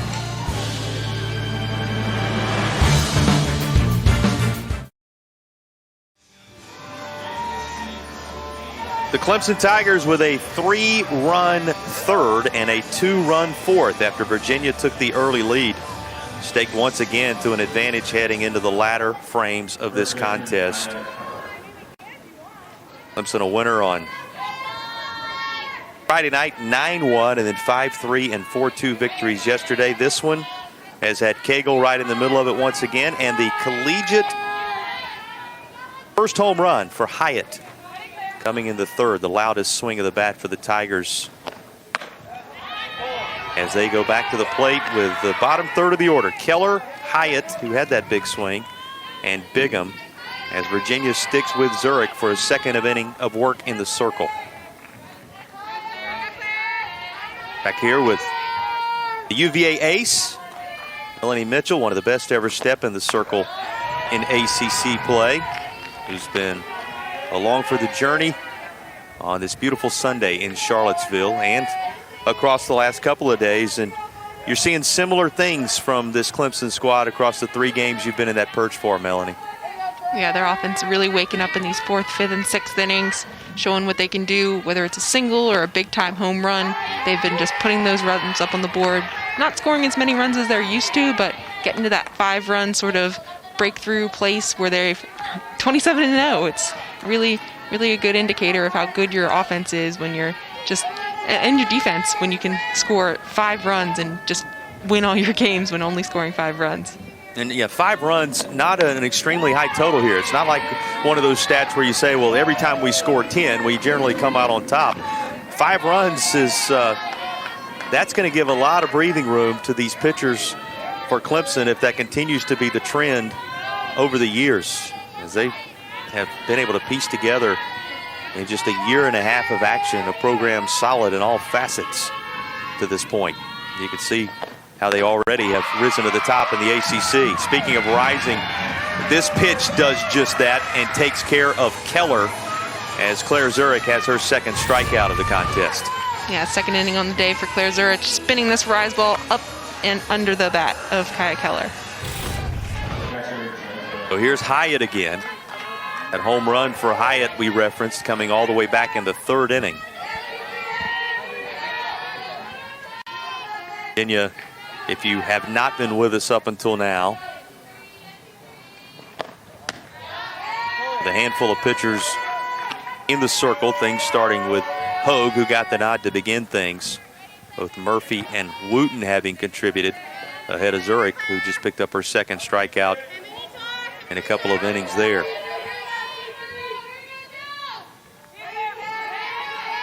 Mention how difficult it will be to find those wins at times for both of these teams, knowing they're going head-to-head in ACC competition all along the way. For Virginia, the teams they're going to have here at Palmer Park will be NC State, Boston College, and Syracuse following this Clemson series. In terms of the games that count in ACC competition, all of those 4-game sets like the one you've enjoyed this weekend. Here's another called strike at the knees. Yeah, a little change of pace from Claire Zurich in that bottom portion of the zone, getting ahead in the count, 1 ball, 2 strikes. Now she can play a little bit, maybe with an off-speed pitch, or maybe take a rise ball high enough in the zone. Ready to deliver her 25th pitch, and it's a 1-2. Left-hander has it sent right back up the middle, and that's going to be off of Ritchie, who was diving for it. So Clemson will have a 1-out base runner. Hyatt putting the ball in play for a second time on the middle infield. Just a hard hit ball right here. Ritchie a little hard on that dive. It's a really, really tough play to make, but it just looks like it got a little bit too much impact into the palm portion of her glove and just squeezed out a little bit. And now Bigham will be the batter with 1 away and 1 on. In terms of the scheduling, Virginia on the road will take on another of the newbie programs emerging in the ACC. Duke, North Carolina, Notre Dame, and Georgia Tech. That's the way the pod lines up for Virginia in terms of who they will have at home, who they will have on the road this year in conference play.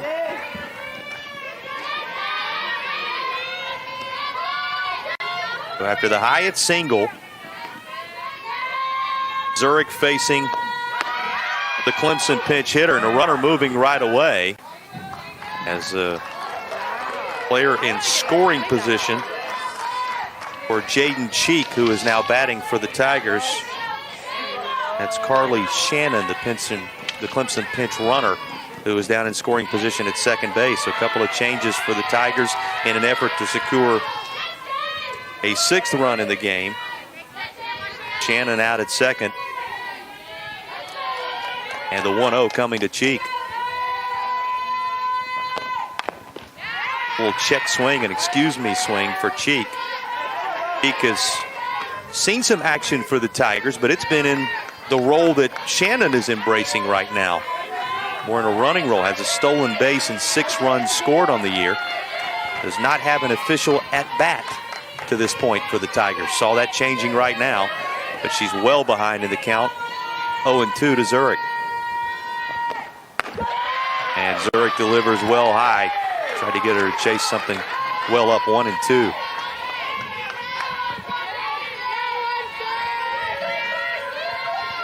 Cheek, another of those freshmen. She's out of Franklin County High School in Carnesville, Georgia. Down the highway and across the state line from Clemson. Way high again, so after 0-2, it goes even at 2-2 from Zurich to the Clemson pinch hitter. It's a great snag by Donna Friedman there. Keeps that runner, Shannon, at second.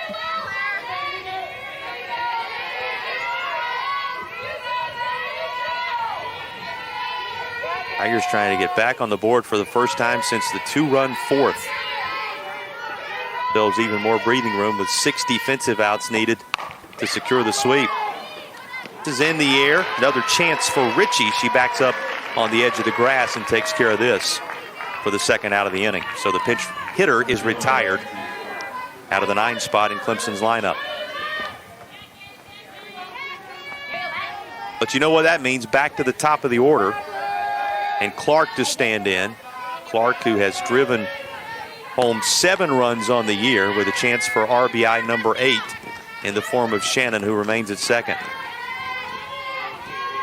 The term the Clemson staff used in relation to Clark, dynamic, at the top of this Tigers order. She is hitting .348 in real time, and the average bumps to .417 with runners in scoring position on the year.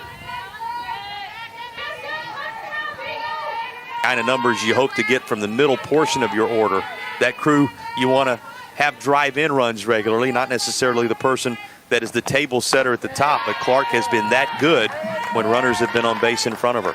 Yeah, leadoff hitters typically don't get that many opportunities with runners in scoring position, like you said, but she's been making the most of it, hitting nearly 500 with those runners in scoring position, and she's got one here with 2 outs. Order for Virginia to keep it where it is. If you glance ahead, the heart of the Virginia order is due up. 3, 4, and 5. Gilbert, Friedman, Murphy in the bottom of the 6th inning. It's just a little bit low. We talked a lot about what Virginia had coming for the Tigers. They will be at Louisville in the next ACC series. They got a 3-game set against Furman. Between here and there, then they have Duke at home, North Carolina at home, at Notre Dame, Boston College at home, NC State at home, and at Syracuse. Clemson opting to play a number of midweek games. They'll play the likes of South Carolina. Talked about the 3-game set with Furman, a location from which some of the staff came and helped create the early impact of this Clemson program. That's grounded foul, but that's the way it lines up in the ACC portion, even though the Tigers have a number of big-time games on the slate. The visual for you of just what's ahead for a Clemson team that, if this first weekend at home for UVA is any indication, and Clemson's second weekend on the road is any indication, will be competing for the ACC crown when all is said and done if they continue to play like this, Melanie. Yeah, they've got a lot of good opportunities. They've got Duke coming up. It's a team that's polling right around 15, which is top 20, and it's a really exciting time for the ACC. That is into center field and taken care of out there by Winscott. So it will hold steady. Heart of the Virginia order after the break.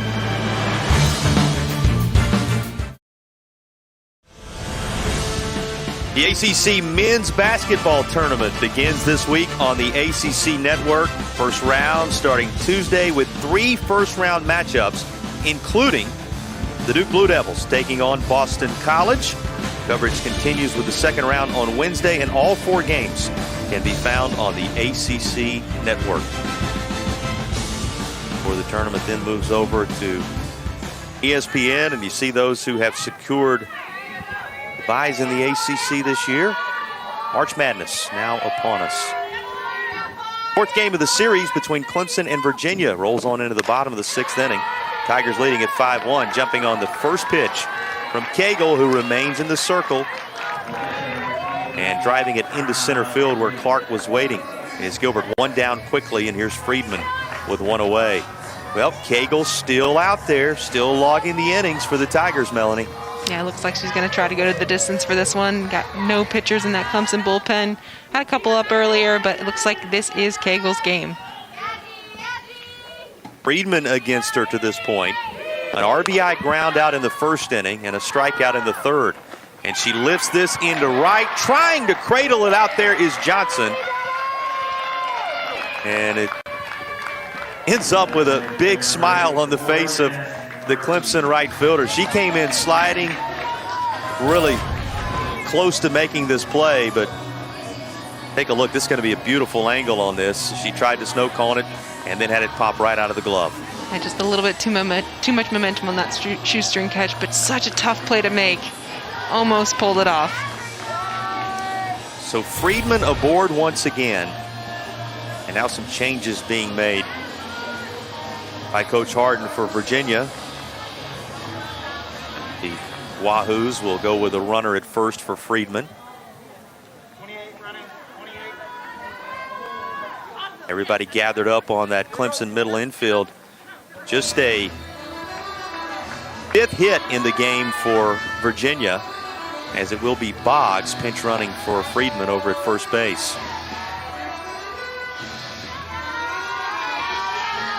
Boggs, who got the start on Friday night behind the dish at the catching position for UVA. She's running with what would potentially be Virginia's second run. Just about base runners right now for Virginia, Melanie. Yeah, and as Murphy stands in. If the first 2 pitches of the inning from Cagle are any indication, she's going to look to pitch to contact. She's got 4 runs to play with. She doesn't need to waste any more pitches. She can just throw strikes. This one put in play. The first baseman, Keller, nobody covering. So Virginia capitalizes by simply putting the ball in action. There are 2 aboard now with 1 out in the inning. So just a bit of a miscommunication, not covering at first base for Clemson. And here's Virginia with something brewing, and Barber coming to the plate, at least her spot due up in the 6 hole. Yeah, it's a really tough play in that sort of situation, and can't really expect the pitcher to cover first base like they do in baseball. So Keller really wanted to turn that double play, but Leah Boggs got a really good jump and broke up that double play opportunity, and then Keller just had nowhere to go at that point. Yeah, by that time it's too late to get back to first. That's a great point. And here comes a pinch runner for Virginia at first base now, as the Cavaliers have a couple aboard. Weaver is going to pinch hit for Virginia as well. So McBride seeing some action for the Cavaliers, and now here's Weaver, freshman, getting a look. There's Boggs, the lead runner, out at second base for Virginia. Boggs and McBride aboard, and Weaver at the plate, who is 0 for 4 with a strikeout to this point in limited action this season.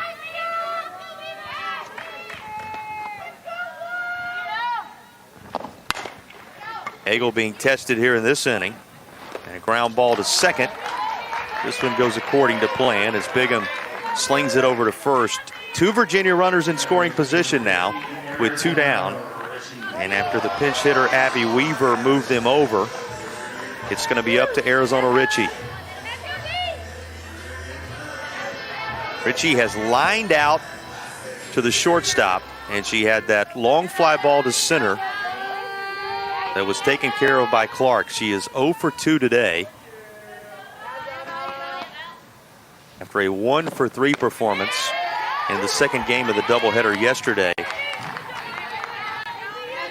which she secured her, to this point at least, only hit of the series. Not for the lack of a hard hit ball here and there, as we just saw. 80 pitches now for Cagle. Remember, she only threw 74 in the opener of the series, but that game required only 5 innings, so deeper by virtue of the length of the game already than she was on Friday night. Yeah, probably a few more pitches than she would have liked to have thrown this inning, but she still has that opportunity, that 4-run lead. Just throw strikes. That's all she needs right now. Cagle trying to put the finishing touches across these last couple of frames on what would be an 8th win this season. Personally for her, this is hit well, but also foul. Talked about the contact Arizona Ritchie's been getting. Keeps everybody awake down that third base dugout, third base side, including Coach Harden for Virginia there. And Ritchie's approach to the plate, she's choking up on that bat a little bit, so she's not really a home run threat right here, but she's got that mentality where she's trying to definitely make contact, put something on the ground, maybe a hard liner somewhere. She's choked up. Sorry about that, Melanie. You're exactly right. Virginia 0 for 5 today with runners in scoring position. The pitch is low and in.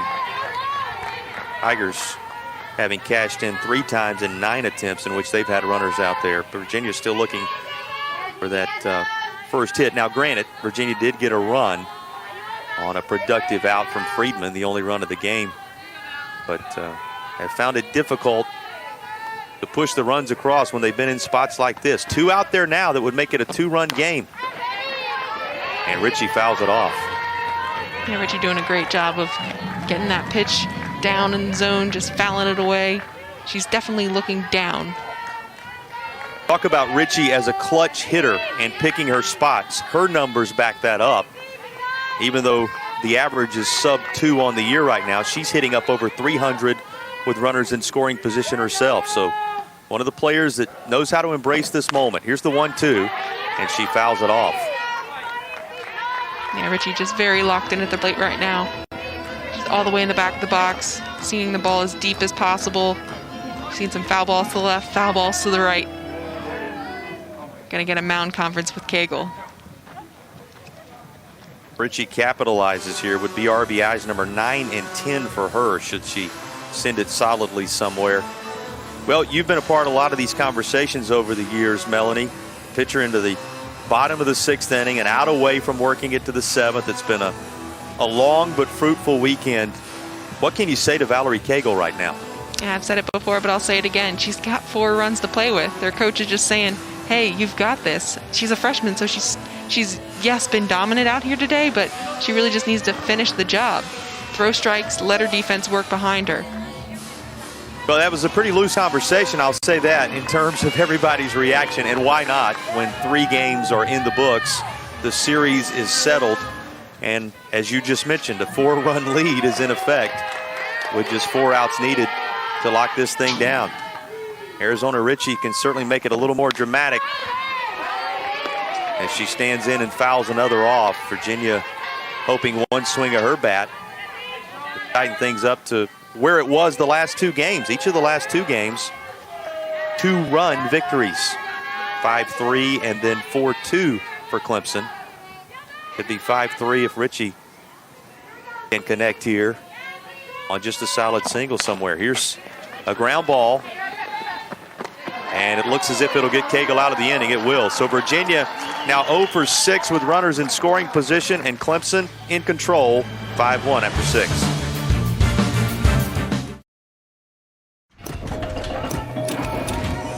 The freshman Madison Harris going to take over in the circle for Virginia. She has worked just over an inning in each of the last 2 contests this weekend, went an inning and 2/3 in the opener yesterday, and then an inning and a third in the nightcap in the doubleheader.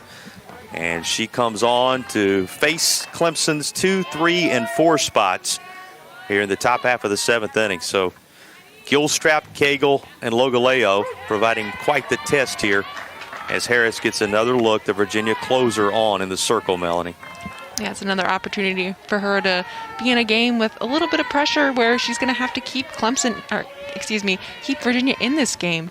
Keep these Clemson hitters off. We've also got to change a catcher behind the plate to Leah Boggs, who has been catching her all weekend. She's just got to get ahead, get some outs, just working that closer type role, even though her team is not ahead right now. Boggs, who came on as a pinch runner when Virginia was threatening in the bottom half of the 6th inning. And you said it, now inserted as part of the battery alongside Madison Harris. Well, if she can, as the 0-2 is lined into center field, right center in the base of the wall. And down to second base once more, Gilstrap. She is 4 for 4. A triple, now a double, and 2 singles in this contest. She's just a home run shy of the cycle with her performance here today. Have a day, Anzie Gilstrap. Look at that double into the gap. It's just a stand-up double right there, easy for her, and putting her Clemson team in a position to maybe even score another run in this inning. Yeah, Gilstrap had the triple in the 4th inning, the double here in the 7th, and she singled in the 1st and 3rd, respectively. Gilstrap having a weekend's worth of production right here in the finale on Sunday. He's at second base, and you know who's hitting now. Here's Cagle once again. Cagle is sandwiched a single in between a couple of ground outs to third. That one coming in the 3rd, that single over on the left side as well. You're looking ahead to the Virginia 7th. If Harris can hold things down, keep it a 4-run game, Virginia would know they need 4 from the starting point of Fox, Winscott, Goldberg. 8, 9, and 1 spots are due up for Virginia in the bottom of this inning. 0-2, the count on Cagle. One of those nationally recognized, and Gilstrap this kind of day becoming part of that as well. One of the nationally recognized elements of this Clemson Tiger attack, both for her work in the circle and for what she's able to do at the plate once she gets in that groove.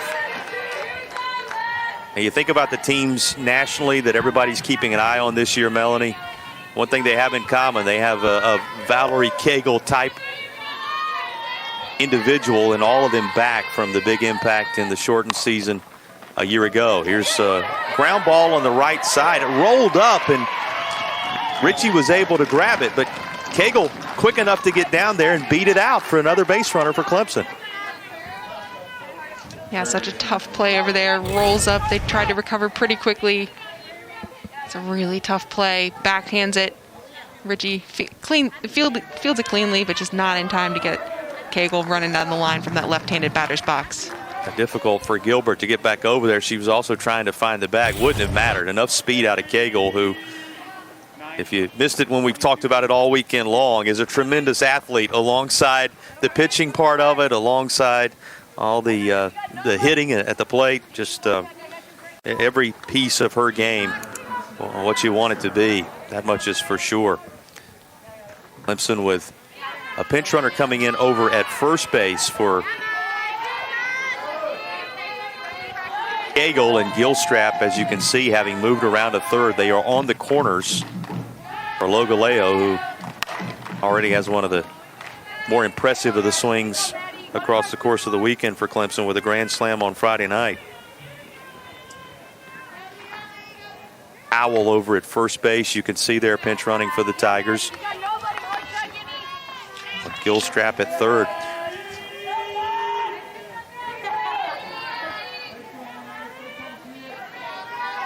Harris backed against the wall a little bit in this refreshing of work against the tough part of the Tigers lineup. And uncontested down to second base goes Howell. Virginia just used the pump fake, with Gilstrap staying stapled to third.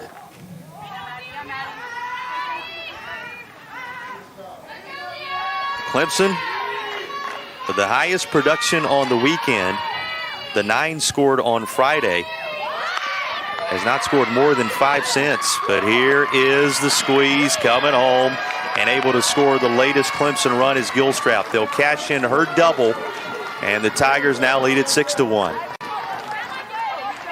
Now, beautifully executed by Logaleo. She showed you her power with the grand slam, but handles the bat pretty well here to just deaden it out in front of the plate. Yeah, that's a beautiful bunt with Gilstrap on the move, on the pitch. All Madison Harris can do is just get that out at first. They are able to get at least one more run in here, and the Tigers are poised for another with Howell over at third. Now Matamore, who is grounded out and flown out in between that, had that sacrifice fly in the third inning as well. Now Clemson already receiving votes when you talk in terms of the recognition they are receiving around the country, but a lot worth keeping an eye on as the softball season is now in full swing, Melanie, and the usual suspects are there as part of the conversation here in 2021. Yeah, you've got Look back teams at what happened a couple of years ago, and same suspects there again. Absolutely. You've got those teams out of the Pac-12 and the Big 12 right up there, UCLA, Oklahoma. But the ACC teams are knocking on the door. They're a couple teams top 20 and a couple teams trying to crack that top 25. So ACC is here, and they're going to be a force to be reckoned with going forward. One thing you notice when you think about the 600-plus days it has been since the College World Series was last in Oklahoma City is that all these key pieces and headliners with the shortened season in 20 all back, and you expect this. You talked about some of the rules packages and whatnot to be as entertaining a College World Series as ever, if for no other reason than it's been so long and the anticipation that's out there for all the fans of softball. Yeah, we surely missed out on the Women's College World Series last year, but we'll get it again with a lot of familiar faces like Rachel Garcia, who plans to represent the U.S. in the Olympic Games coming up. UCLA, a big powerhouse. Oklahoma knocking on the door. You'll see they also have Megan Faramo up there. So they've got just so many weapons. Aaliyah Jordan, also just crushing the ball. They're a really, really big force to be reckoned with and the biggest program in softball history. That's going to hit Mattamore, and she will trot down to first base. A couple on the corner for Clemson. Oklahoma's still undefeated, as is Alabama, by the way. Here's the season breakdown so far for the Oklahoma Sooners, as they are unblemished when you talk in terms of teams that you know are going to be there when the dust settles. Yeah, their first weekend out scored 33 runs through their 4 games, and they can just absolutely crush the ball. You see 12.6 runs per game. That is huge support, and they've got G. Juarez on the mound who can just get you a win with 1 or 2 runs, but they're giving her plenty. Jocelyn Alo, just 595. That's incredible. So many home runs. She's chasing that home run record, and they're just hitting so many home runs as a team. It's really exciting, and we'll definitely see them in the College World Series come May. Well, you have to consider Alabama as well, as Clemson turns to a pinch runner. Oda, who had the start at third base on Friday night, is factored into the series, is now going to run over at first for Mattamore, with Howell still at third. And now Johnson at the plate. And just another check, as easily down to second base goes the pinch runner, 2 in scoring position. Again, don't forget Alabama. This is a team with a sub-1 ERA as a staff. Yeah, you see Lexi Kilfoyle up there, .16 ERA. That's incredible. Match that with Montana Fouts, who's a big presence on the mound, who can throw it right around 70 miles an hour. They're really tough to hit. No losses for either Alabama or Oklahoma so far. Clemson continuing to run the tally with another productive late inning swing off the bat of Johnson. She had been held down today. Mentioned the hat trick. She was struck out in the 2nd, 3rd, and 5th innings, respectively, by Virginia pitching. But this is the memory she'll carry forth. This likely her final at bat of the weekend, and it's a productive one as Clemson's lead grows to 8-1 here in the 7th. Yeah, Johnson fought that one through a little bit off the hands, but she's so strong and powerful enough to just get it right back up the middle, using that power from Madison Harris to just get that single and get another run for Clemson. So the Tigers, after scoring 3 in the 3rd, 2 in the 4th, have now put up a 3 spot here in the 7th inning. And by the way, Clemson, when you factor in just the 6th and 7th innings across the course of the weekend, 4 in the 6th on yesterday's game 1, and then 3 in game 2 yesterday.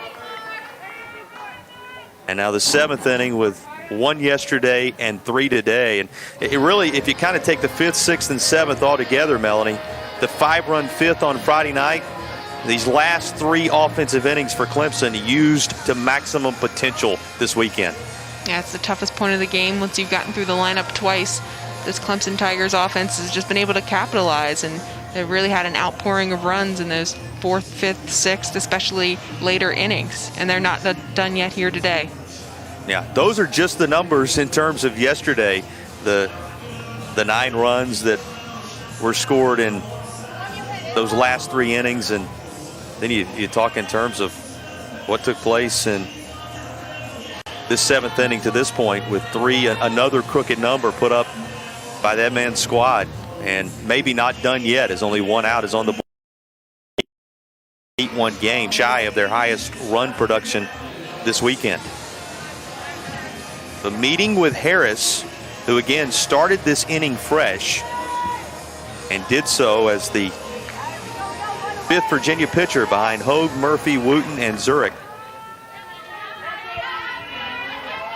She now will deal with Keller once again at the plate for Clemson. 0 for 3, a pop out, a ground out, and a strikeout for Keller. And she lifts this one in the air. Long run, but a nice job to cradle it by Arizona Ritchie, 2nd out of the inning.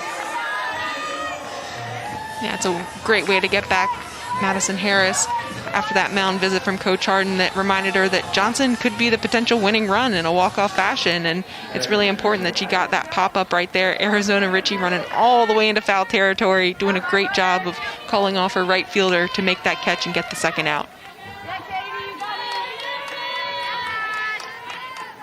So here is, after homering in the 3rd inning, to get all the Clemson run scoring on this Sunday started. Hyatt to face Harris. He is the runner, is still aboard. Out there at first base is a player who hits turn 38 in this situation. And she hits this hard, but right at Gilbert. So Virginia will keep it at 8-1 with that play, but a 3 spot for the Tigers in the 7th to open it up.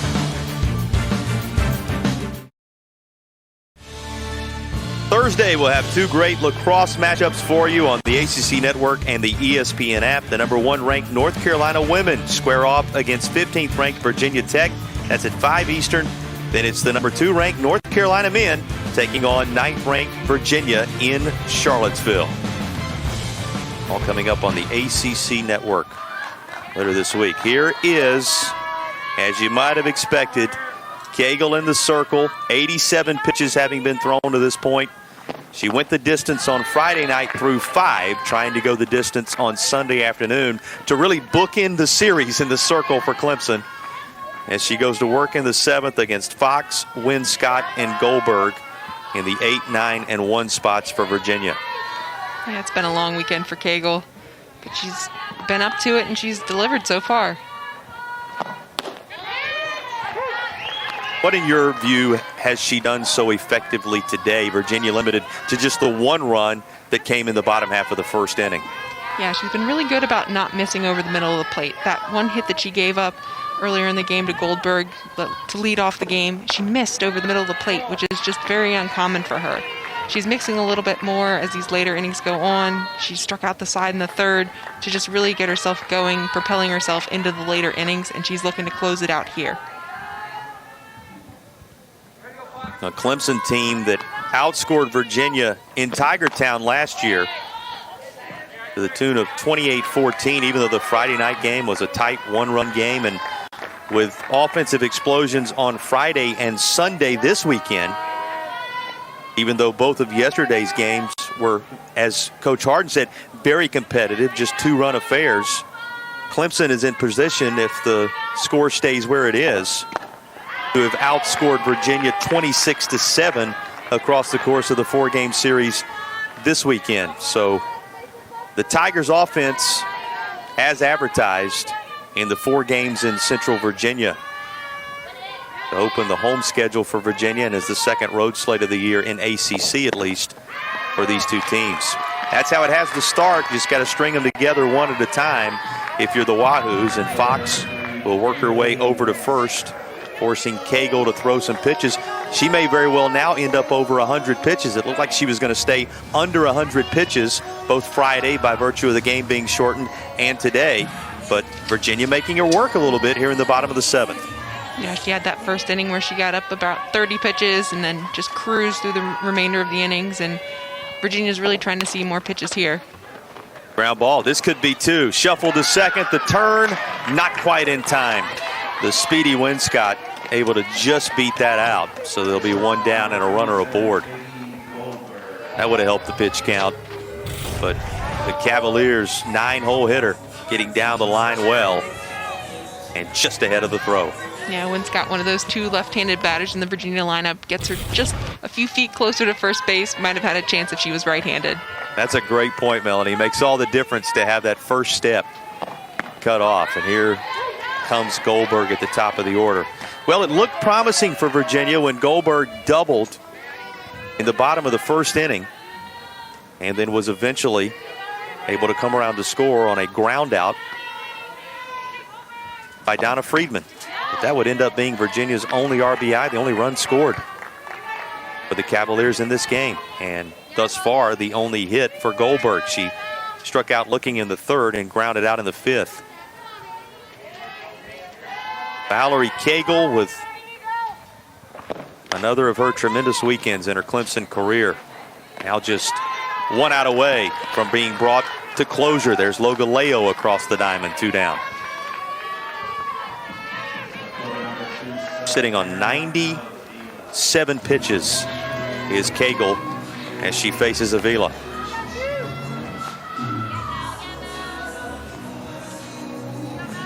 Home run on Friday night for offensive contribution. Who can forget what she did in the series between these two teams in Clemson a year ago offensively? And now I'll use the term once more, trying to bookend the Clemson sweep of Virginia in the 4-game series here in Charlottesville, with their 7th win coming on Friday night and looking for number 8 right here to go alongside the 2 saves that she secured in the doubleheader yesterday. Pitch to Avila just a little high. Down at second base is Winscott after that ground out with what would be Virginia's 2nd run.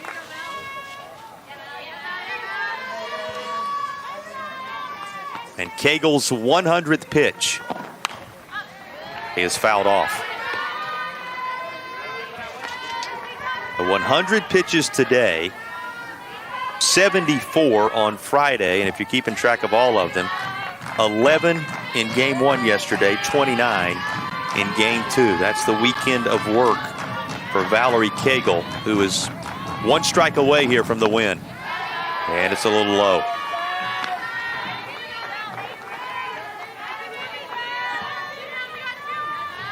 Cagle and the Tigers also in search of a 13th win in ACC play. Or overall, I should say, on the year, a 13th win and another ACC win on the road to stay perfect in that department. This is fouled back, so Avila extends it just a little bit.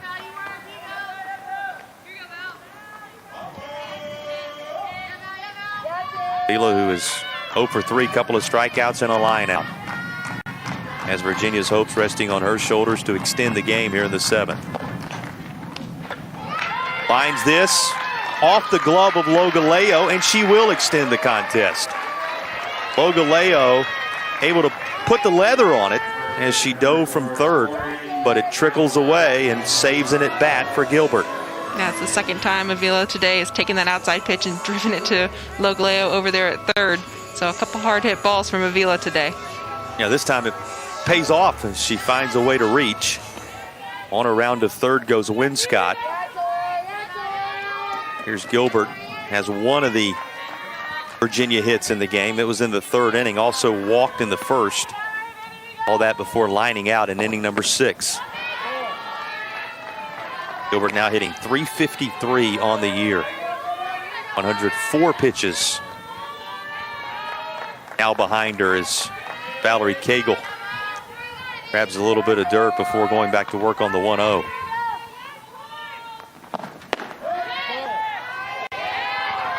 Make it 2 balls in those strikes. She wanted that pitch, Melanie. Absolutely, that lower portion of the zone, but it was just biting down a little bit. It's not going to get the umpire to call. Clemson only out hitting Virginia 9-7 in the game, and both teams having left 6 in the contest. Yeah, there have definitely been opportunities for both teams. It's just Clemson's had the ability to capitalize on those base runners and big time hits and moving bases, taking advantage of any Virginia miscues. 4 hits with runners in scoring position for Clemson, just the 1 for Virginia. Here's a ground ball to second. Should be the ball game. The turn to first is in time, and Cagle throws 100+ pitches in game 4 and is able to secure a sweep for the Clemson Tigers with an 8-1 victory on Sunday. We'll be back to wrap it on the other side as the Tigers take the series in all 4 games.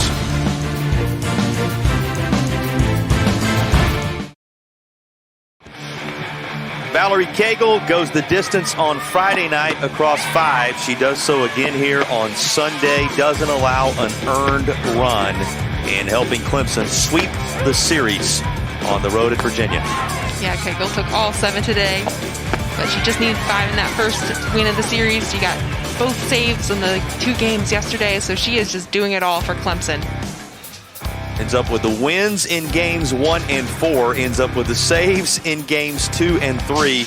And this one, much like Friday night, showed the offensive prowess of the Tigers, Melanie. Absolutely. It didn't happen until that third and that fourth inning, as you see, but Virginia got that one run early, but Clemson was able to rally back, come from behind, and put it away 8-1. Tigers stay perfect on the road in ACC play in the young history of their program by sweeping Virginia in Charlottesville. For my sidekick, Melanie Mitchell, for everybody on our crew, we say thanks for watching. A reminder, you can watch this game as well as all games on the ESPN family of networks. Simply download the ESPN app. All those replays will be available to you. Clemson fans will want to see this one over and over again. They take all four on the road. A Clemson sweep of Virginia. The final on this Sunday, 8-1 Tigers. Good evening from Charlottesville.